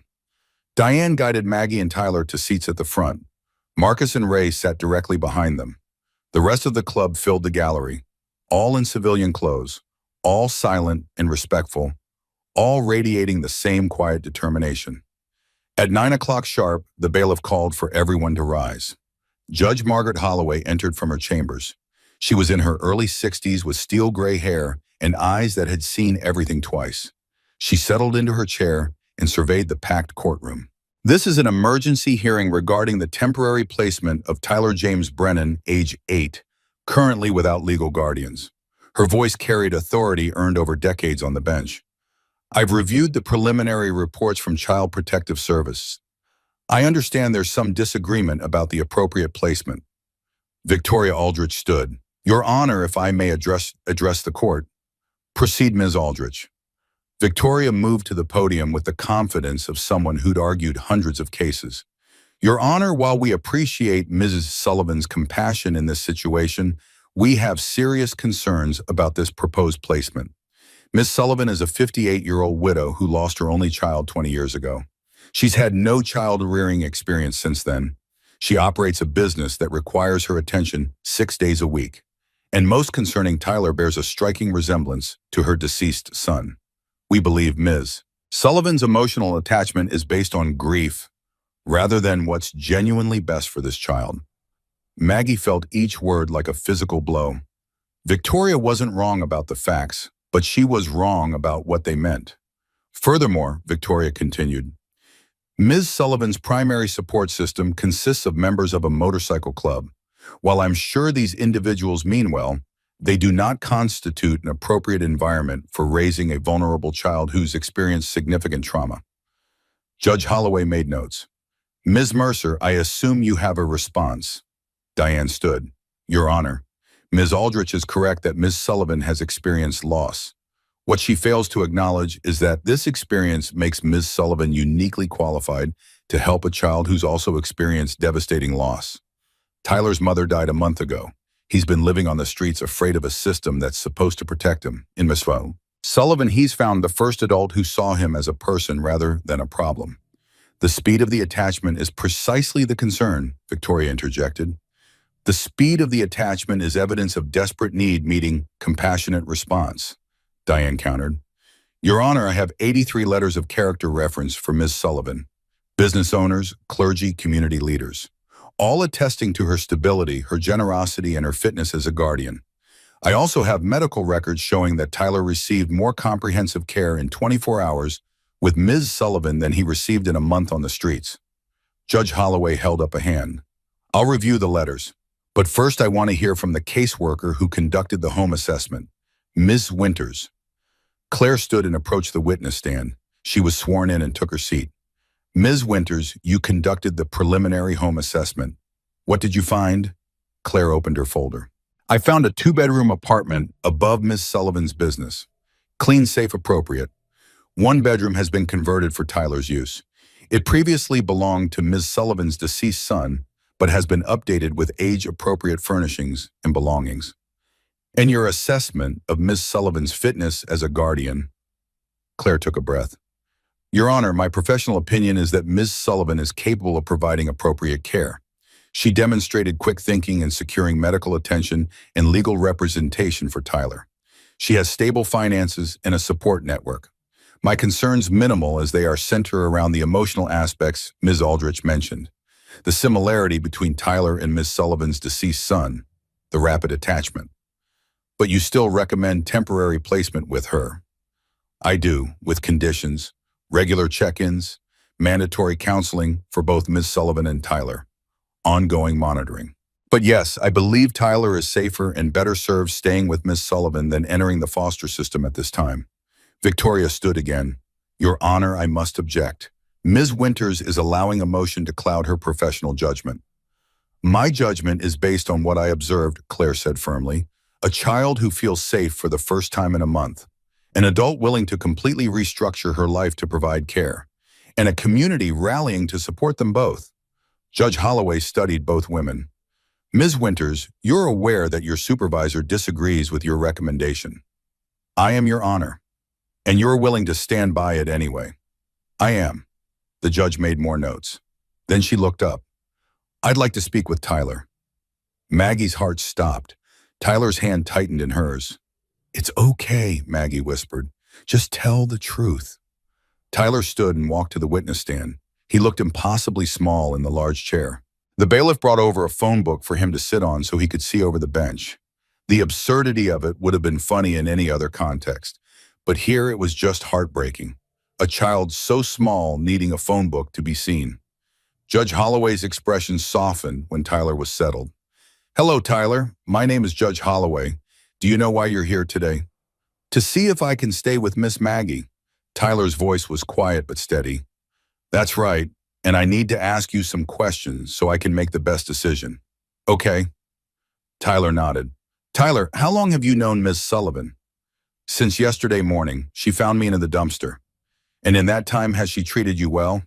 Yes, ma'am. She gave me food and cleaned my feet and got me clothes and a bed. Do you feel safe with her? Yes. Why? Tyler thought about it. Because she's sad like me. She understands what it's like when someone you love dies. The courtroom went very quiet. Can you explain what you mean? Judge Holloway asked gently. Miss Maggie's son died a long time ago. She still misses him. I can tell, but she doesn't try to make me be him. She just understands that I miss my mom. Nobody else understands that. What about foster care, Tyler? A family who could take care of you. Tyler's face closed off. Foster families don't really want you. They just get paid to keep you. My mom told me about it. She grew up in foster care. She said some people were nice, but most just wanted the money. And you think Ms. Sullivan wants you for a different reason? She doesn't get paid. She just wants me. How do you know that? Tyler looked directly at Judge Holloway. Because she cried when she found me. Real crying. Like it hurt her that I was in the trash. Nobody else cried. Maggie felt tears streaming down her face. She didn't try to hide them. Judge Holloway was quiet for a moment. One more question, Tyler. If I let you stay with Ms. Sullivan, you'll have to follow rules. Go to school, do homework. All the things children do. Can you handle that? Yes, ma'am. Even if it's hard. I walked 100 miles. I can do hard things. Something shifted in the courtroom. Maggie felt it. The way Tyler's simple honesty cut through all the legal arguments and professional concerns. Here was a child who'd survived the unsurvivable, and he was asking for the chance to stop surviving and start living. Judge Holloway dismissed Tyler, and he returned to sit beside Maggie. The judge shuffled papers, made notes. The silence stretched. Finally, she spoke. I've heard compelling arguments from both sides. Ms. Aldrich, your concerns are noted and valid. Rapid attachments formed in crisis can be unstable. Grief can cloud judgment, and unconventional support systems require scrutiny. Maggie's heart sank. However, Judge Holloway continued, I'm also persuaded by Mr. Winter's assessment and by what I observed from Tyler himself. This child has been failed by every system meant to protect him. His mother died and he ended up sleeping in garbage. That is unacceptable. She looked directly at Maggie. Ms. Sullivan, stand, please. Maggie stood on shaking legs. I'm granting emergency temporary custody of Tyler Brennan to you for a period of 6 months. During that time, you will comply with all CPS requirements, weekly home visits, mandatory family counseling, individual therapy for Tyler to process his trauma. You will enroll him in school within 1 week. You will provide regular medical care, and you will maintain appropriate boundaries and stability. Maggie couldn't breathe. 6 months. She had 6 months. This custody is conditional, Judge Holloway continued. Any indication that Tyler's well-being is compromised, any sign of instability, and he will be removed immediately. Ms. Aldrich will conduct monthly reviews. At the end of 6 months, we will reconvene to determine whether this placement should become permanent. Do you understand these conditions? Yes, Your Honor. Maggie's voice cracked. Thank you. Don't thank me yet. Raising a traumatized child isn't easy. Doing it under CPS scrutiny is harder. You're going to be questioned and doubted and watched constantly. Can you handle that? Yes, Your Honor. Judge Holloway's expression softened slightly. Then I wish you luck, both of you. She banged her gavel. This hearing is adjourned. The courtroom erupted, not in chaos, but in quiet celebration. People hugging, crying, the club members surrounding Maggie and Tyler like a protective wall. Diane was smiling. Claire looked relieved. Even some of the court staff were wiping their eyes. Only Victoria Aldrich sat unmoved. She gathered her papers with precise movements and approached Maggie. Ms. Sullivan, I want to be very clear. I will be watching. Every visit, every report, every interaction. I don't believe this is the right placement, and I will be looking for any justification to remove Tyler from your care. I suggest you be perfect. I'll do my best, Maggie said evenly. Your best better be flawless. Victoria turned and left. Marcus appeared at Maggie's side. Charming woman. She's doing her job, protecting Tyler. We're protecting Tyler. She's protecting her protocols. But Marcus let it go. You did good, Maggie. Really good. Tyler tugged on Maggie's hand. Does this mean I get to stay? Maggie knelt down and pulled him into a hug. For 6 months, and then if we do everything right, forever. Forever, Tyler's voice was muffled against her shoulder. Forever. The celebration continued outside the courthouse, but Maggie was already thinking ahead. 6 months, 180 days to prove she could do this, to prove Victoria wrong and Claire right, to show that grief and love could coexist, that broken people could still be good parents. Ray pulled her aside as the crowd dispersed. What do you need? Everything. School enrollment, a therapist who works with traumatized kids, a schedule that works around the diner, help with transportation since I can't close the restaurant every time Tyler needs something. We'll handle it. Beck's sister-in-law is a child psychologist. Marcus knows someone at the elementary school, and you've got 75 people who can drive Tyler places. You're not doing this alone. I know, Maggie looked at Tyler, who was showing Beckett something on his phone. What if I mess this up, Ray? You won't. How do you know? Because you love him. Not the idea of him, not what he represents. Him, Tyler, that scared brave kid who chose you. Love like that doesn't mess up. Ray squeezed her shoulder. Trust yourself, Maggie. We do. The next 2 weeks were a whirlwind of appointments and adjustments. Tyler started third grade at Mile High Elementary. The first day, Maggie walked him to his classroom and met his teacher, a kind woman named Mrs. Patterson, who promised to watch for signs of trauma or struggle. Tyler clung to Maggie's hand. What if the other kids don't like me? Then they're missing out on knowing a very brave boy. Maggie kissed his forehead. But I think they'll like you just fine. She was right. By the end of the first week, Tyler had made 2 friends. Boys who didn't care that he'd been homeless, or that his mom was dead, or that he lived above a diner with a widow and 75 honorary uncles. They just cared that he was good at kickball and shared his snacks. Therapy started the following Monday. Dr. Sarah Mitchell specialized in childhood trauma. She met with Tyler twice a week and Maggie once. The sessions were hard. Tyler had nightmares, panic attacks when Maggie was out of sight, moments of rage and grief that exploded without warning. But slowly progress emerged. Tyler started talking about his mother without breaking down, started sleeping through the night more often than not, started trusting that when Maggie said she'd be there, she would be. The weekly CPS visits were harder. Claire came every Tuesday at 3. She interviewed Tyler privately, inspected the apartment, reviewed school reports and therapy notes. She was kind but thorough, and she reported everything to Victoria. Victoria herself came for the monthly reviews. She was colder than Claire, more clinical. She questioned everything. Why was Tyler's bedtime 8:30 instead of 8? Why did Maggie let him help in the diner kitchen? Why were there so many bikers around? Maggie answered every question patiently, explained her reasoning, provided documentation, remained calm even when Victoria's implications stung. After the second monthly visit, Victoria pulled Maggie aside. You're doing better than I expected. Thank you. That wasn't a compliment. I expected you to fail. The fact that you haven't yet doesn't mean you won't. Victoria's eyes were hard. Grief is tricky. It can hide.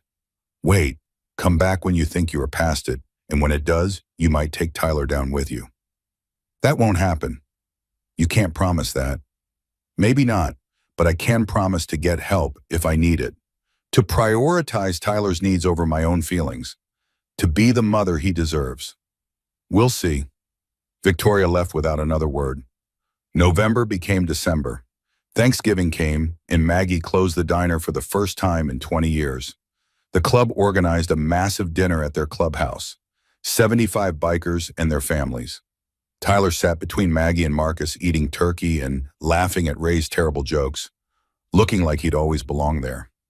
That night after Tyler was asleep, Maggie stood in front of Tommy's photo. She'd moved it to the living room, made space for Tyler's school pictures beside it. 2 boys, both 8, both hers. I think you'd like him, she whispered to Tommy's frozen smile. He's brave like you, kind like you. He laughs at the same dumb jokes you used to love. She paused, waiting for guilt that didn't come, waiting to feel like she was betraying Tommy's memory. But all she felt was peace. I'm not replacing you. I could never replace you. But maybe I'm honoring you. By loving another child who needs it. By being the mom you deserved, but I couldn't save you to be for long enough. Her voice broke. I hope that's okay. I hope you understand. The photo didn't answer, but Maggie didn't need it to. She knew somehow that Tommy would approve, that he'd want her to live again, to love again, to find purpose beyond grief. December brought Christmas. Maggie and Tyler decorated the apartment together. He'd never had a real Christmas tree before, never hung stockings or baked cookies or believed in anything magical. Maggie made it all happen, enlisted the club to help string lights and shop for presents and create the kind of holiday a child should have. Christmas morning, Tyler woke to find presents under the tree.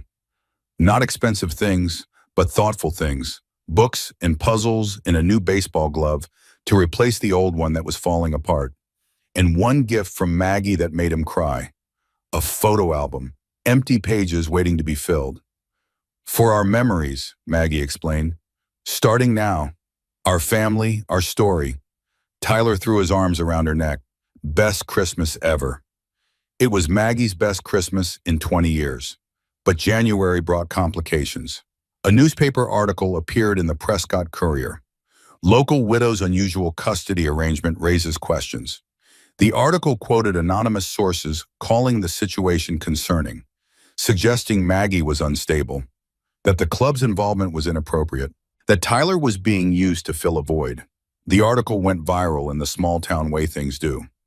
Suddenly, Maggie faced whispers at the grocery store, awkward silences when she entered a room, parents at Tyler's school pulling their children aside when he approached. Tyler came home from school one day with red eyes. The kids were saying things. What kind of things? That you're crazy, that you're just pretending to want me, that the bikers are dangerous. He looked up at her with devastated eyes. Are those things true? Maggie pulled him close. No, sweetheart. People are afraid of what they don't understand. They see me and you, and they don't fit us into their boxes of how families should look. So they make up stories. But what if they're right? What if you do get tired of me? Tyler, look at me. She lifted his chin. I will never get tired of you. Never. You are not a replacement for Tommy. You're not a charity project.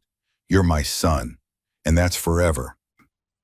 I promise on everything I have, on Tommy's memory, on my own life. You're mine and I'm yours, and nothing anyone says can change that. But the whispers didn't stop. They grew. And when Victoria heard about the article, she called an emergency review. They met in Victoria's office. Cold gray walls and fluorescent lights. Victoria sat behind her desk with Claire beside her and a file folder thick with reports. Ms. Sullivan, I've been reviewing your case in light of recent public attention. Victoria's tone was professional but sharp. There are concerns being raised about your suitability. Concerns based on gossip and innuendo, Diane interjected. She'd accompanied Maggie to the meeting. Concerns based on observable patterns, rapid attachment, emotional dependence, an unconventional support system that includes known motorcycle club members. Victoria opened the folder. I've also received reports that Tyler has been helping in the diner kitchen, that he's frequently surrounded by club members, that his social circle consists primarily of adults rather than peers. He has friends at school, Maggie said, and he helps in the kitchen because he asks to, because it makes him feel useful and part of something, or because you need help and he feels obligated to provide it.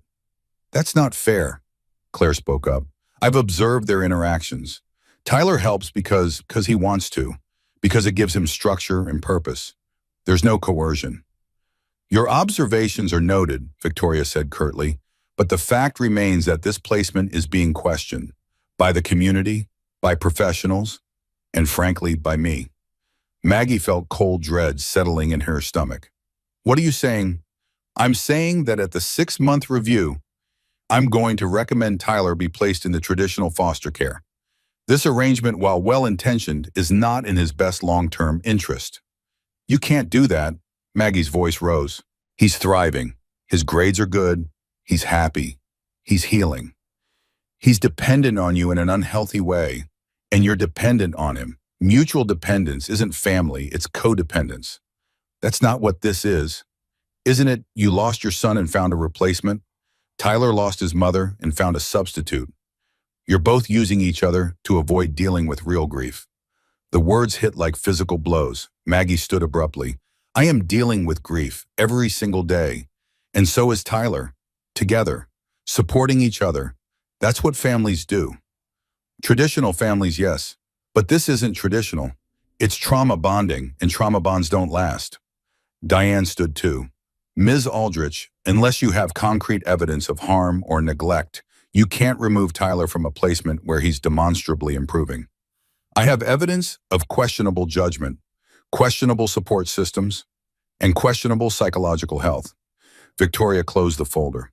The 6-month review is in 3 weeks. I suggest you prepare for a fight because I'm not recommending permanent custody. They left the office in stunned silence. Outside, Maggie leaned against the building and tried to breathe.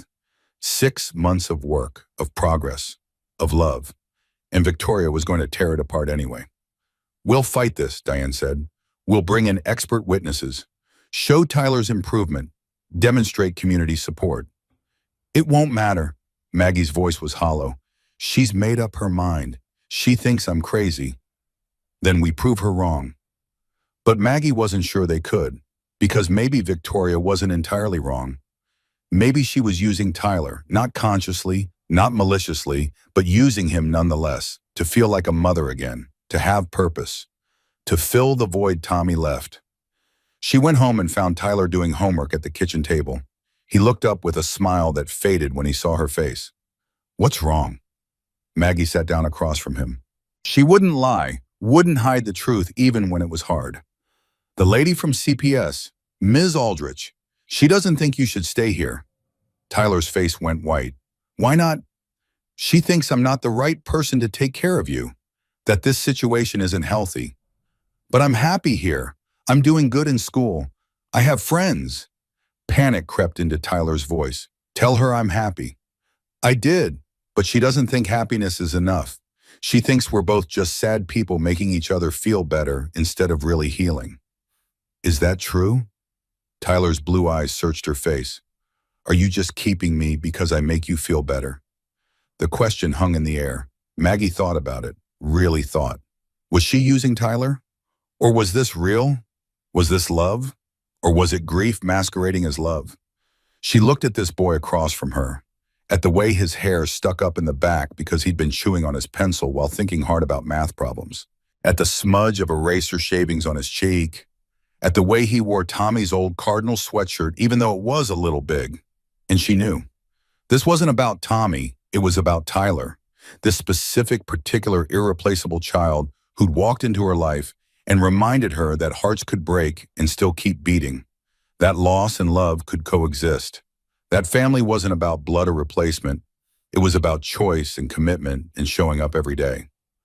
No, Maggie said firmly, it's not true. I love you, Tyler, not because you fill a hole, but because you, because you're brave and kind, and you make terrible jokes like Ray, and you help old Mrs. Chen carry her groceries, and you always share your fries even when you really want them all. I love you because you're Tyler, and I would love you even if you looked nothing like Tommy. Even if I'd never had another child, I would still choose you. Tyler started crying, not sad crying, relief crying. I love you too. You're the best thing that ever happened to me. Better than anything. They held each other across the kitchen table while outside the sun set, and Prescott went about its evening, and somewhere Victoria Aldrich prepared her case to tear them apart. But here in this moment, they were family. Real family. And no amount of professional skepticism could change that truth. The fight wasn't over. In fact, it was just beginning. But Maggie had something now she hadn't had in 20 years. She had someone worth fighting for, and she'd be damned if she let anyone take him away. 3 weeks until the 6-month review. 3 weeks to prove that love built on loss could still be real, still be right, still be exactly what both of them needed. 3 weeks to save her son. The weeks that followed Victoria's declaration felt like walking on ice. Every step deliberate, every movement calculated. Maggie had 3 weeks until the 6-month review, and she used every one of them. February arrived with cold rain that turned Prescott's streets into rivers. Maggie woke each morning at 4, made coffee in the dark, and spent an hour preparing. Not just breakfast for the diner, preparing herself for the fight ahead, for the possibility of losing Tyler, for the reality that loving someone meant risking everything. Tyler's nightmares came back, not every night, but often enough. Maggie would wake to the sound of his crying and find him tangled in sheets calling for his mother. She'd hold him until the terror passed, rock him like she used to rock Tommy, whisper promises she prayed she could keep. I'm here, she'd say in the darkness. I'm here and I'm not leaving. But Tyler knew the truth. He'd heard the conversation about Victoria, understood that adults were deciding his fate again, and the fear of being moved, of losing another home, manifested in ways that broke Maggie's heart. He started hoarding food, little things, crackers from lunch, an apple from breakfast, hiding them in his dresser drawer like he was preparing to run. Maggie found the stash during one of Claire's visits and had to explain that it was normal. Survival behavior, the body remembering hunger even when the stomach was full. It'll fade, Dr. Mitchell assured her during one of their joint sessions, as he learns to trust that the food will always be there, that you'll always be there, but it takes time and consistency, and you can't rush healing. Maggie wanted to rush it, wanted Tyler to be obviously perfectly fine by the time Victoria came for the review, wanted proof that this placement was working. But healing didn't follow schedules. It followed its own timeline, messy and nonlinear and frustratingly slow. Tyler's grades stayed good, mostly B's with a few A's. His teacher, Mrs. Patterson, reported that he was engaged in class, made friends easily, helped other students, was kind and thoughtful and exactly the sort of child you wanted in a classroom. But there were moments that revealed the cracks. The day Tyler punched a kid who said his mom abandoned him.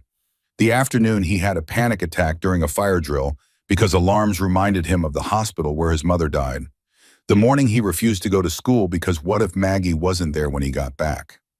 Each incident was documented. Each one went into the file that Victoria would review. Each one could be twisted into evidence of instability. Maggie handled them as best she could, talked Tyler through the panic, explained that hitting wasn't okay even when words hurt, reassured him daily that she wasn't going anywhere. But she could feel Victoria's shadow over everything, waiting, watching for the mistake that would justify removal. The club rallied around them. Marcus came by the diner every morning to check in. Ray drove Tyler to school when Maggie couldn't leave the breakfast rush. Beckett helped with homework. They created a network of support so complete that Tyler was never alone, never unsupervised, never in a position where Victoria could claim neglect. But support couldn't protect against everything. It was a Wednesday in late February when the school called. Maggie was in the middle of lunch prep when her phone rang. The principal's voice was careful, professional, the voice adults use when something bad has happened, but they're trying not to alarm you. Ms. Sullivan, there's been an incident involving Tyler. Could you come to the school? Maggie's stomach dropped. Is he hurt? No, but there was an altercation. I think it's best we discuss this in person. Maggie left Ray in charge of the diner and drove to Mile High Elementary with her heart in her throat. She found Tyler sitting outside the principal's office, looking small and defiant. His knuckles were scraped, his shirt was torn, and his eyes were red from crying he was trying to pretend hadn't happened. Tyler, Maggie knelt in front of him. What happened? I didn't start it. His voice was tight, defensive. Derek said things, mean things. I told him to stop. He wouldn't stop. Principal Hayes emerged from her office, a kind woman in her 50s who'd been running this school for 20 years. She gestured for Maggie to come inside. The story came out in pieces. Derek Thompson, a fourth grader known for testing boundaries, had been taunting Tyler at recess. Started with general teasing, escalated to specific cruelty, called Tyler's mother a junkie who OD'd and abandoned him, said Maggie was crazy and would get tired of Tyler soon, said the bikers were criminals and Tyler would end up in juvie. Tyler had asked him to stop, had walked away. But Derek followed, kept pushing. And when Derek said that Maggie only wanted Tyler because she was too broken to have a real kid, Tyler snapped. Shoved Derek. Derek shoved back. They ended up on the ground trading punches before teachers separated them. I have to suspend both boys, Principal Hayes said. Zero tolerance policy on fighting. 3 days. Maggie nodded. Her mind was already spinning ahead. A suspension would go in the file.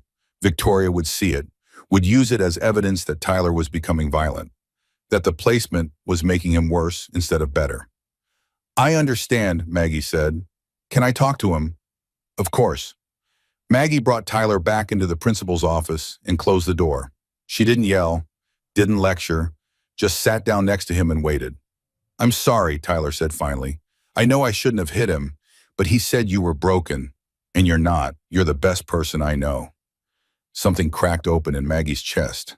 This child defending her, fighting for her, willing to break rules and face consequences because someone insulted the woman who'd taken him in. Tyler, I need you to listen to me very carefully. Maggie took his hands. What Derek said was cruel and wrong, but hitting him didn't make it less true. It just gave him power over you. Do you understand? When you let someone's words make you violent, you give them control.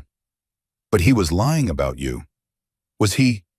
Am I not broken in some ways? Maggie's voice was gentle. I lost my son 20 years ago, and I'm still healing from it. That's a kind of broken. But here's what Derek doesn't understand. Broken things can still be beautiful, still be useful, still be exactly what someone needs. Tyler looked up at her with those blue eyes swimming in tears. You're what I need. And you're what I need, which is why we can't give people like Derek ammunition to use against us. We have to be smarter, better, because in 3 days there's a hearing that decides if you get to stay with me. And this suspension is going to be part of what they look at. I messed up. Tyler's voice broke. I messed everything up. No, you defended someone you love. That's not messing up. That's being human. But we have to find better ways to defend each other. Okay. Tyler nodded. They left the school together and drove home in silence. Maggie called Diane from the car. We have a problem. By the time they reached the apartment, Diane was already strategizing. It's not ideal, but it's not disastrous either. Kids fight, it's normal. We'll position it as Tyler defending his family. Show that he has healthy attachments and protective instincts. Victoria won't see it that way. No, she'll see it as evidence of instability, which is why we need to be proactive. Get Tyler into extra counseling sessions this week. Document his remorse. Show that he understands what he did wrong and is taking steps to do better. Maggie made the calls. Dr. Mitchell agreed to see Tyler 3 times that week instead of the usual 2. Tyler wrote an apology letter to Derek. Maggie set up a meeting with Derek's parents to apologize in person. They did everything right. Everything by the book. But Victoria still found out. Of course she did. She called Maggie the next morning. Ms. Sullivan, I've been informed of an incident at Tyler's school, a violent incident resulting in suspension. Yes, Tyler got into a fight. He's been disciplined appropriately and is receiving additional counseling. This is exactly the kind of behavioral regression I've been concerned about. A child who's been through trauma acting out violently suggests the current placement isn't providing adequate support. Or it suggests he's a normal 8-year-old who made a mistake. Maggie kept her voice even. Kids fight, Ms. Aldrich. It doesn't mean the world is ending. It means something when the child has a history of trauma and instability. I'm filing an emergency assessment. I'll be there this afternoon to evaluate the situation. Victoria arrived at 3 with Claire in tow. Tyler was doing homework at the kitchen table. He looked up when they entered, and Maggie saw fear flash across his face. The same fear that had been there that first morning in the dumpster. The look of a child expecting the worst because the worst kept happening. Hello, Tyler. Victoria's voice was professional. Cool. I need to ask you some questions about what happened at school. Tyler looked at Maggie. She nodded encouragement. Tell the truth, sweetheart. For 20 minutes, Victoria questioned Tyler. What led to the fight? What Derek said? Why Tyler reacted the way he did? Tyler answered honestly. Said he was wrong to hit Derek. Said he knew better. Said he was sorry. But Victoria's questions kept circling back to one thing. Why did Derek's words about Maggie make Tyler so angry? Because he was saying mean things about someone I love, Tyler said finally, and I didn't want him to. Do you love Ms. Sullivan? Yes. Why? But Tyler looked confused by the question. Because she takes care of me. Because she's nice. Because she makes me feel safe. And before Ms. Sullivan, who made you feel safe, my mom. So Ms. Sullivan is like a replacement mother. Tyler's face crumpled. She's not replacing anybody. She's just Maggie, and I love her. Victoria made notes. After Tyler was dismissed to his room, she turned to Maggie. I'm very concerned about the level of attachment here. Tyler is exhibiting signs of what we call anxious attachment. He's fearful of losing you, defensive to the point of violence. This suggests an unhealthy dependency. Or it suggests a child who's lost everything learning to trust again. Maggie fought to keep her voice calm. You're pathologizing normal bonding behavior. I'm recognizing red flags that you're too emotionally invested to see. Victoria closed her folder. Sullivan, I'm recommending at the hearing that Tyler be placed in traditional foster care. This arrangement has had 6 months to prove itself. In that time, we've seen behavioral issues, emotional dependency, and continued instability. I can't in good conscience recommend permanent custody. The words hit like bullets. Maggie felt them pierce through her carefully maintained composure. You're taking him away from me. I'm recommending placement that's in his best interest. I am his best interest, Maggie's voice rose. I'm the one who found him in garbage, who fed him and clothed him and loved him. Where were you when he was sleeping in a dumpster? Where was your precious system? The system failed him once. I won't let it fail him again by leaving him in an unstable situation. This isn't unstable. This is a family. This is a grief-stricken woman and a traumatized child enabling each other's pain. That's not family, that's codependence. Victoria stood. The hearing is in 3 days. I suggest you prepare Tyler for the transition. After Victoria left, Maggie stood in her kitchen and felt the world collapse. 6 months of work, of love, of progress. And Victoria was going to take Tyler anyway. Was going to prove that Maggie wasn't enough. That her love wasn't enough. That broken people couldn't build whole families. She found Tyler in his room, sitting on his bed, holding Tommy's old baseball glove. Tears streamed down his face. I heard, he said quietly. She's going to make me leave. Maggie sat beside him, pulled him close. Not without a fight. We still have the hearing, the judge, Diane, all the people who support us. But what if the judge agrees with her? What if they all think I should go somewhere else? Then we appeal. We fight harder. Tyler, look at me. She lifted his chin. I am not giving up on you. Do you understand? I don't care what Victoria says. I don't care what anyone says. You are my son, and I will fight for you until I have no fight left. And then I'll fight some more. Why? Tyler's voice was small. I'm not even yours. Not really. I'm just some kid you found. You are mine, not because of biology, not because a court said so, but because I chose you and you chose me. That's what makes a family. Choice, and I choose you. Every single day, I choose you. Tyler buried his face in her shoulder and sobbed. Great heaving sobs that shook his small frame. Maggie held him and cried too. Because maybe Victoria was right. Maybe they were both just broken people clinging to each other. But if that was true, what was wrong with that? Wasn't that what family did? Held each other up when the world tried to knock them down. That night after Tyler finally fell asleep, Maggie called Marcus. She's recommending removal. Marcus swore. Based on what? One school fight. Based on everything. The attachment, the dependency, the unconventional support system. She thinks we're enabling each other's trauma instead of healing it. That's bullshit. Is it? Maggie's voice broke. Marcus, what if she's right? What if I am just using Tyler to replace Tommy? What if I'm hurting him instead of helping him? Stop. Stop right now. Marcus's voice was firm. You know that's not true. I've watched you with Tyler. I've seen how you put his needs first. How you get up at night when he has nightmares.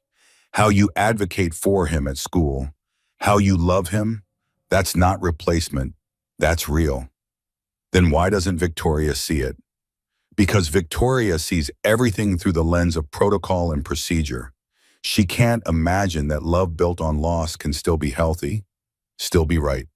But you and I know different. We've both lost people, and we know that loss doesn't make you incapable of loving again. It makes you appreciate it more. Maggie wiped her eyes. The hearing's in 3 days. What do? We fight. We bring everyone who believes in you. Everyone who's seen Tyler thrive. We show the judge what Victoria refuses to see. For the next 3 days, the club mobilized like an army preparing for battle. They gathered letters of support, organized character witnesses, compiled evidence of Tyler's progress, school records showing improved grades, medical records showing weight gain and healing, photos of Tyler smiling, laughing, being a normal kid. Mrs. Patterson agreed to testify about Tyler's classroom behavior. Dr. Mitchell prepared a report on his therapeutic progress. Even Derek's parents, moved by Tyler's apology, wrote a letter saying the fight was mutual and shouldn't be held against him. The morning of the hearing, Maggie woke to find Tyler already dressed. He wore the same button-up shirt he'd worn to the first hearing 6 months ago. It fit better now. He'd grown, not just physically, in every way that mattered. Ready? She asked. No, but we're doing it anyway. Right? Right. They drove to the courthouse together. The gallery was packed again. Even more than last time. The entire club in civilian clothes. Customers from the diner. Teachers from the school. People who'd watched Tyler transform from a scared kid in a dumpster to a thriving child with a future. Victoria sat at the front with her files and her certainty. She looked at the crowd with something like disdain, as if numbers didn't matter, as if love and community support were irrelevant in the face of psychological theory. Judge Holloway entered and the room stood. 6 months ago, she'd given them a chance. Today, she would decide if that chance had been earned or wasted. We're here to review the temporary custody arrangement for Tyler Brennan. Judge Holloway's voice carried through the silent courtroom. I've read the reports from both Ms. Winters and Ms. Aldrich. I understand there's disagreement about the appropriate next steps. Victoria stood. Your Honor, I'm recommending Tyler be placed in traditional foster care. While Ms. Sullivan has provided basic needs, the psychological dynamics of this placement are concerning. Tyler exhibits anxious attachment. Ms. Sullivan shows signs of using Tyler to process unresolved grief. The recent violence at school suggests behavioral regression. I believe Tyler would be better served in a stable two-parent home with experienced foster parents. Ms. Mercer, Diane stood. Your Honor, Ms. Aldrich is cherry-picking data to support a predetermined conclusion. Yes, Tyler got in a fight. So do millions of children every year. It doesn't indicate placement failure. As for attachment, Tyler was severely neglected and traumatized. Of course he's attached to the first person who showed him consistent care. That's not pathological. That's healing. What about the codependency concerns? If loving someone and being loved back is codependent, then every healthy family in America is codependent. Your Honor, we have reports from Tyler's teacher showing academic and social progress. We have medical records showing physical improvement. We have testimony from his therapist indicating therapeutic gains. The only person who thinks this placement is failing is Ms. Aldrich. And frankly, I believe her objections are more about ideology than evidence. Victoria's face flushed. That's completely inappropriate. Is it you've been opposed to this placement from day one? Not because of anything Ms. Sullivan did wrong, but because it doesn't fit your model of what a family should look like. Judge Holloway held up a hand. Let's focus on facts, not accusations. Ms. Winters, you've been conducting weekly visits. What's your assessment? Claire stood. Your Honor, I believe Tyler is thriving with Ms. Sullivan. Are there challenges? Yes.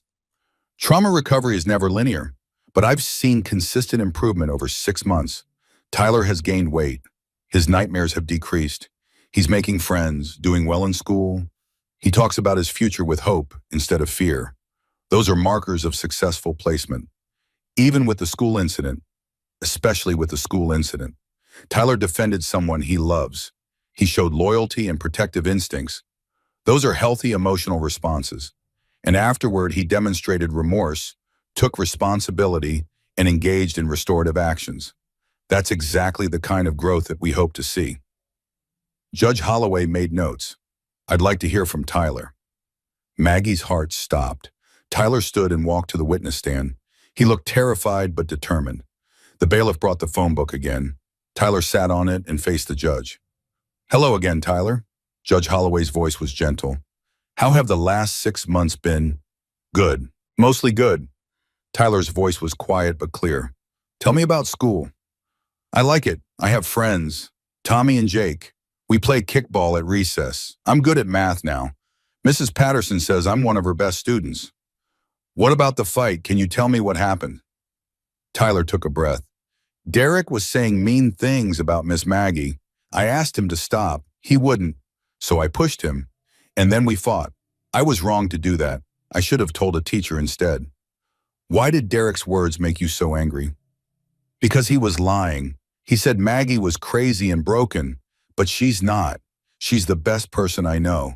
And I didn't want him saying those things. Tyler, do you love Miss Sullivan? Yes. Why? Tyler looked at Maggie, and when he spoke, his voice was stronger. Because she saved me, not just from the dumpster, from being alone, from being scared all the time. She makes me feel like I matter, like I'm not just some problem to solve. She tucks me in and helps with homework and remembers that I don't like mushrooms. She came to my school play, even though the diner was busy. She taught me how to make pancakes. She lets me keep my mom's picture by my bed and doesn't get mad when I cry about her. She's everything a mom should be. The courtroom was completely silent. Judge Holloway leaned forward. Tyler, some people think you and Ms. Sullivan need each other too much, that you're too dependent on each other. What do you think about that? Tyler thought about it. I don't know what dependent means, but I know that before Maggie, I was alone. And now I'm not. Before Maggie, I thought nobody would ever want me. And now someone does. If that's too much, then I don't understand what the right amount is supposed to be.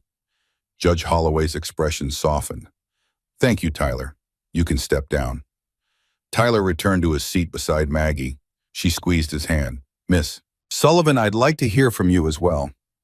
Maggie stood and approached the stand. She was sworn in and sat down.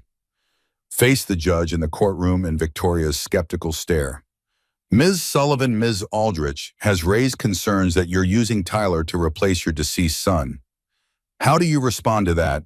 Maggie had prepared for this question, had practiced her answer with Diane, but now facing it directly, she abandoned the script, decided to tell the truth. All of it, even the parts that made her vulnerable. Your Honor, Ms. Aldrich is right. Gasps rippled through the courtroom. Diane's head snapped up. Even Victoria looked surprised. Tyler reminds me of Tommy. Same age, same eyes, same laugh when something really tickles him. Every time I look at Tyler, I see echoes of my son. And yes, that's part of why I wanted to help him. Why I felt such an immediate connection. Victoria leaned forward, vindication in her eyes. But here's what Mrs. Aldrich doesn't understand. Maggie's voice grew stronger. I'm not replacing Tommy with Tyler. I'm honoring Tommy by loving Tyler. My son taught me how to be a mother, how to love unconditionally, how to put someone else's needs before my own. When Tommy died, I thought those lessons died with him, that I'd never get to use them again, that being a mother was something in my past. She looked directly at Tyler. Then I found Tyler in that dumpster, and I realized Tommy's lessons weren't wasted, that I could still be a mother, not to Tommy, he's gone and nothing will bring him back, but to Tyler, this specific, particular, irreplaceable boy who needed exactly what I had to give. Ms. Sullivan, Victoria started to interrupt. I'm not finished. Maggie turned to face Victoria. You think Tyler and I are enabling each other's pain, that we're clinging to each other instead of healing. But you're wrong. We're healing because of each other. Tyler's learning that losing someone doesn't mean you stop loving. That trust can be rebuilt after it's broken. That family isn't about biology. It's about choice and commitment. She turned back to the judge. And I'm learning that my heart is bigger than I thought, that I can love the son I lost and the son I found, that grief and joy can exist in the same space, that being broken doesn't mean being useless. Sometimes broken things are exactly what someone needs because they understand what it's like to hurt. Tears streamed down Maggie's face, but she didn't wipe them away. Tyler didn't replace Tommy. He showed me that Tommy's death doesn't have to be the end of my story as a mother, that I can honor my first son by loving my second son with everything I learned from losing the first. And if that's codependent or unhealthy or whatever clinical term you want to use, then I don't care, because it's real, it's love, and it's exactly what both of us need. The courtroom was silent except for the sound of people crying. Tyler was crying. Claire was crying. Even some of the club members were wiping their eyes. Only Victoria sat unmoved, her face a mask of professional skepticism. Your Honor, Maggie continued, I'm not perfect. I'm still grieving Tommy after 20 years. I probably always will, but that doesn't make me incapable of being a good mother to Tyler.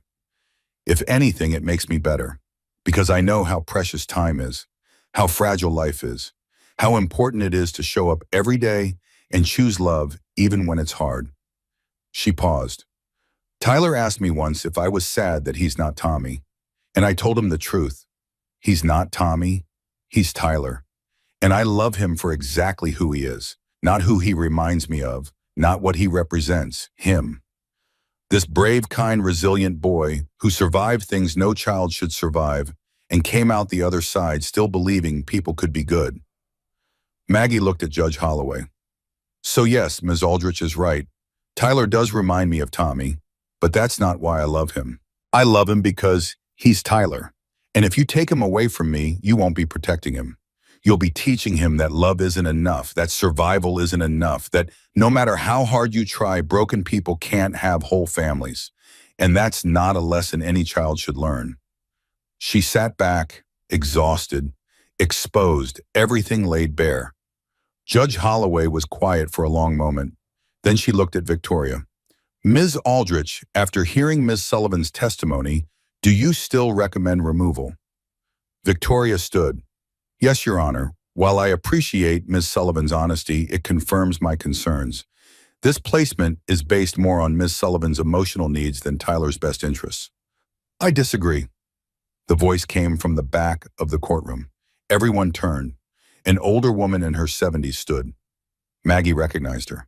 Helen Morrison, Tyler's tutor. Your Honor, may I speak? Helen asked. Are you a witness for the defense? I wasn't planning to be, but after hearing Miss Aldrich, I feel I must. I've been working with Tyler 3 times a week for 5 months. I've watched him transform from a boy who couldn't read at grade level to one who's above it. And I've watched Ms. Sullivan show up to every single tutoring session, asking questions about how to help, practicing with him at home, celebrating every small victory. Helen walked forward. I've been a teacher for 40 years. I've seen hundreds of families. And I can tell you that what Miss Sullivan and Tyler have is real. It's not perfect. It's messy and complicated and built on shared pain. But it's love, real love. The kind that shows up. The kind that stays. And frankly, that's rarer than you'd think. She turned to Victoria.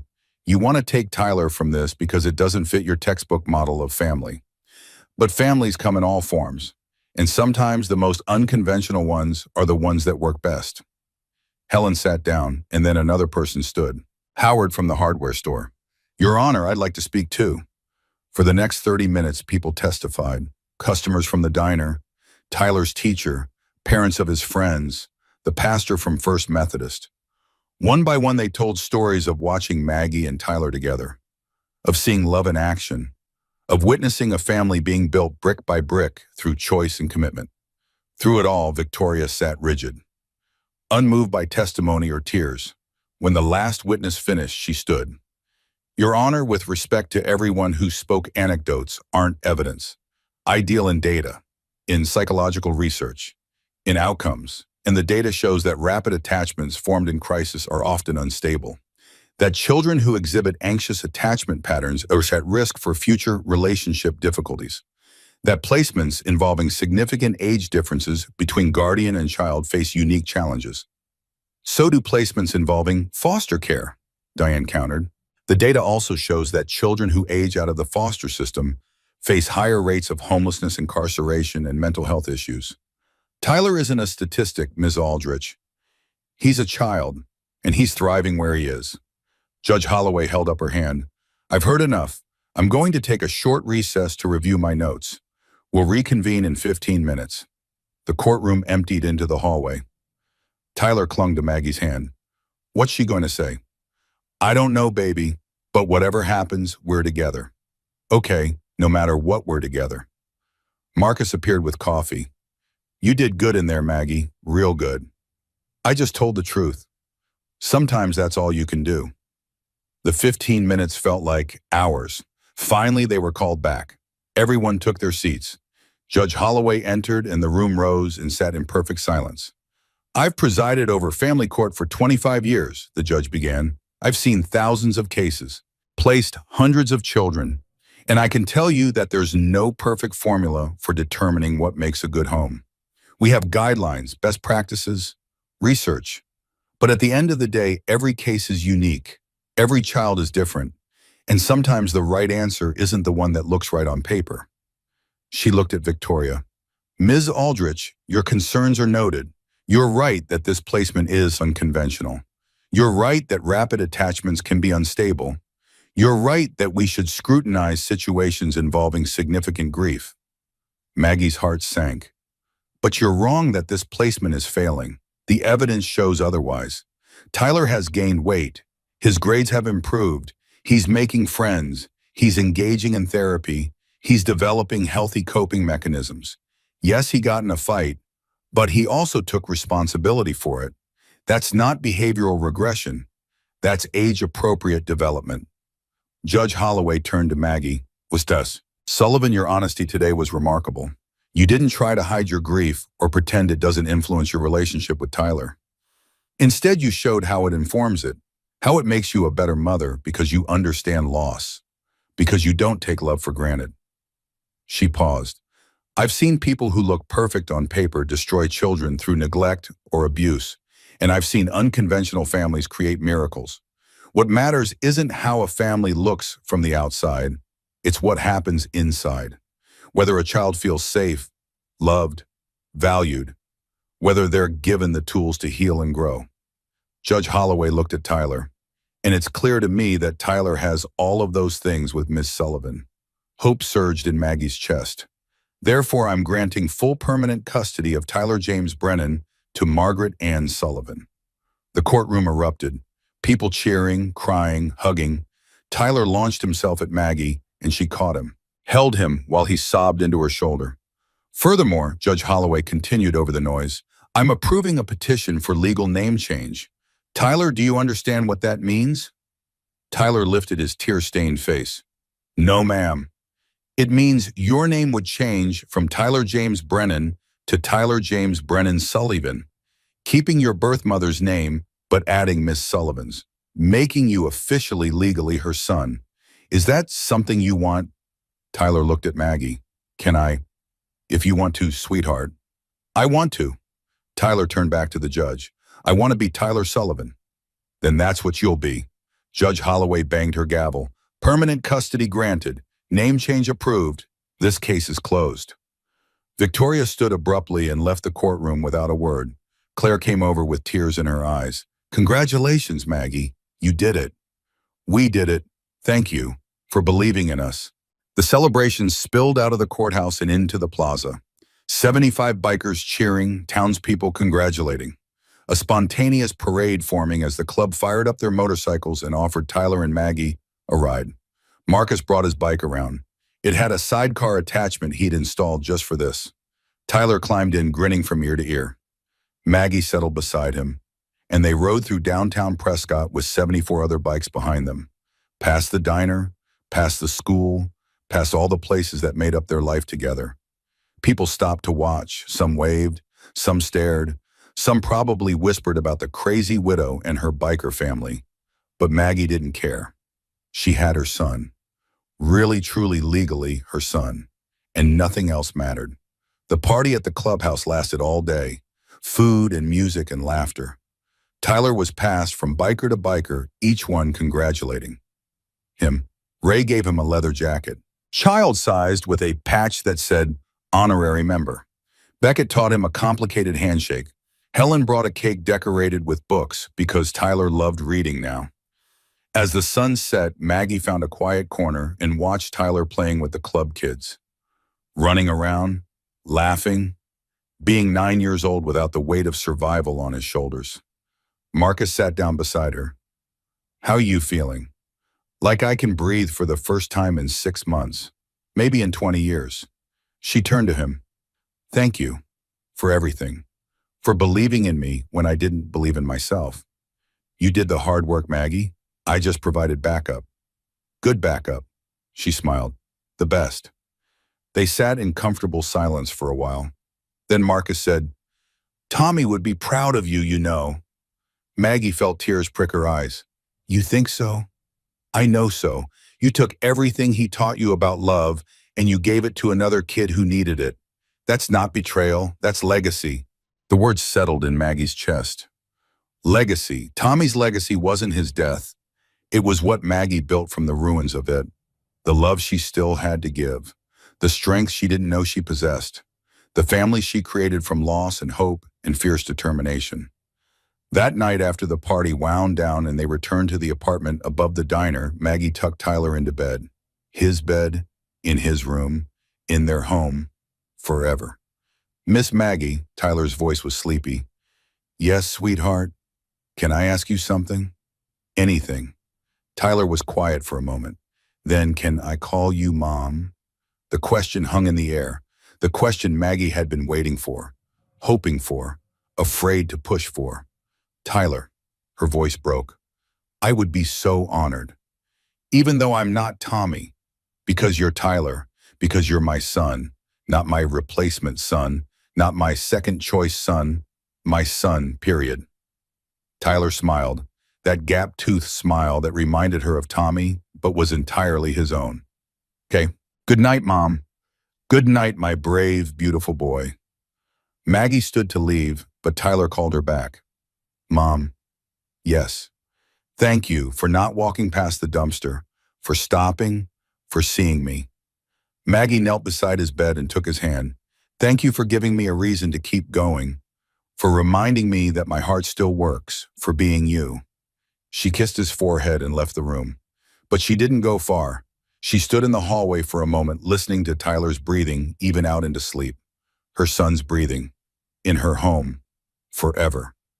In the living room, Maggie stopped in front of the photos on the mantel. She'd rearranged them after the hearing.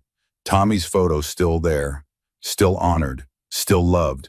But next to it now was Tyler's school picture from this year. Both boys smiling. Both 8 when the photos were taken. Both hers. Tommy, she whispered to the older photo, I want you to meet your brother. His name is Tyler. He's brave and kind, and he makes terrible jokes like Uncle Ray. I think you'd like him. I think you'd be friends. She paused. I love you both so much, and I know that's okay, that my heart is big enough for both of you, that I don't have to choose between honoring your memory and building a future with Tyler. I can do both. I'm doing both. Maggie touched both photos gently. Then she went to the kitchen and made tea, sat at the table in the quiet apartment, her family's apartment. Tomorrow she'd wake up at 4 and open the diner. Tyler would wake up at 6 and she'd make him breakfast. He'd go to school and she'd pack his lunch with a note that said, love you, kiddo. He'd come home and do homework while she finished the dinner shift. They'd eat together, talk about their days, be a family, normal, ordinary, beautiful. For the first time in 20 years, Maggie was looking forward to tomorrow, and the day after that, and all the days stretching ahead. Not because she'd forgotten the past, but because she'd learned to carry it forward, to let grief and joy exist together, to build something new from the ruins of loss. She thought about Victoria's accusations, about codependency and unhealthy attachment, and using Tyler to fill a void. Maybe there was truth in some of it. Maybe their bond was stronger because they'd both known loss. Maybe they did need each other in ways that textbooks would flag as concerning. But Maggie had learned something over these 6 months. Love wasn't about being perfect. It was about showing up, being honest, doing the work.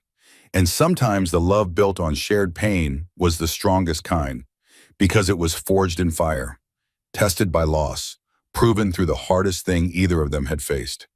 She finished her tea and went to bed. Tomorrow was the first day of the rest of their lives. No more temporary placement, no more conditional custody. No more scrutiny from people who measured love in clinical terms. Just family. Just home. Just 2 broken people who'd found wholeness in each other. And that was more than enough. It was everything. In his room, Tyler slept peacefully. No nightmares tonight. No fear of being moved. No anxiety about tomorrow. Just the deep, restful sleep of a child who knows he's safe, who knows he's loved, who knows he's home. And in the kitchen, 2 photos sat side by side on the counter where Maggie would see them every morning when she made coffee. Tommy's smile frozen in time. Tyler's smile growing brighter each day. Not replacement, not forgetting. Just love expanding to hold both joy and sorrow, both past and present, both the sun she lost and the sun she found. The morning sun would rise over the Bradshaw Mountains in a few hours. Prescott would wake up. The diner would open.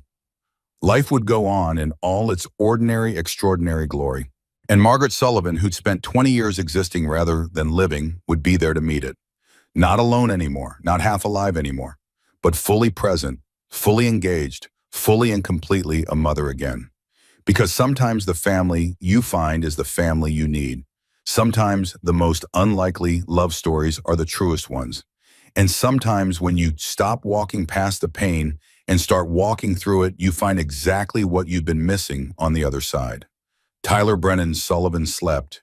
His mother watched over him. And somewhere Maggie liked to think Tommy smiled too. Happy that his mother was happy. Happy that another boy got the love Tommy had known so briefly. Happy that his death had somehow impossibly led to life. And in the Copper Cup Diner in a small town in Arizona, a family built on loss and hope and fierce love began their forever.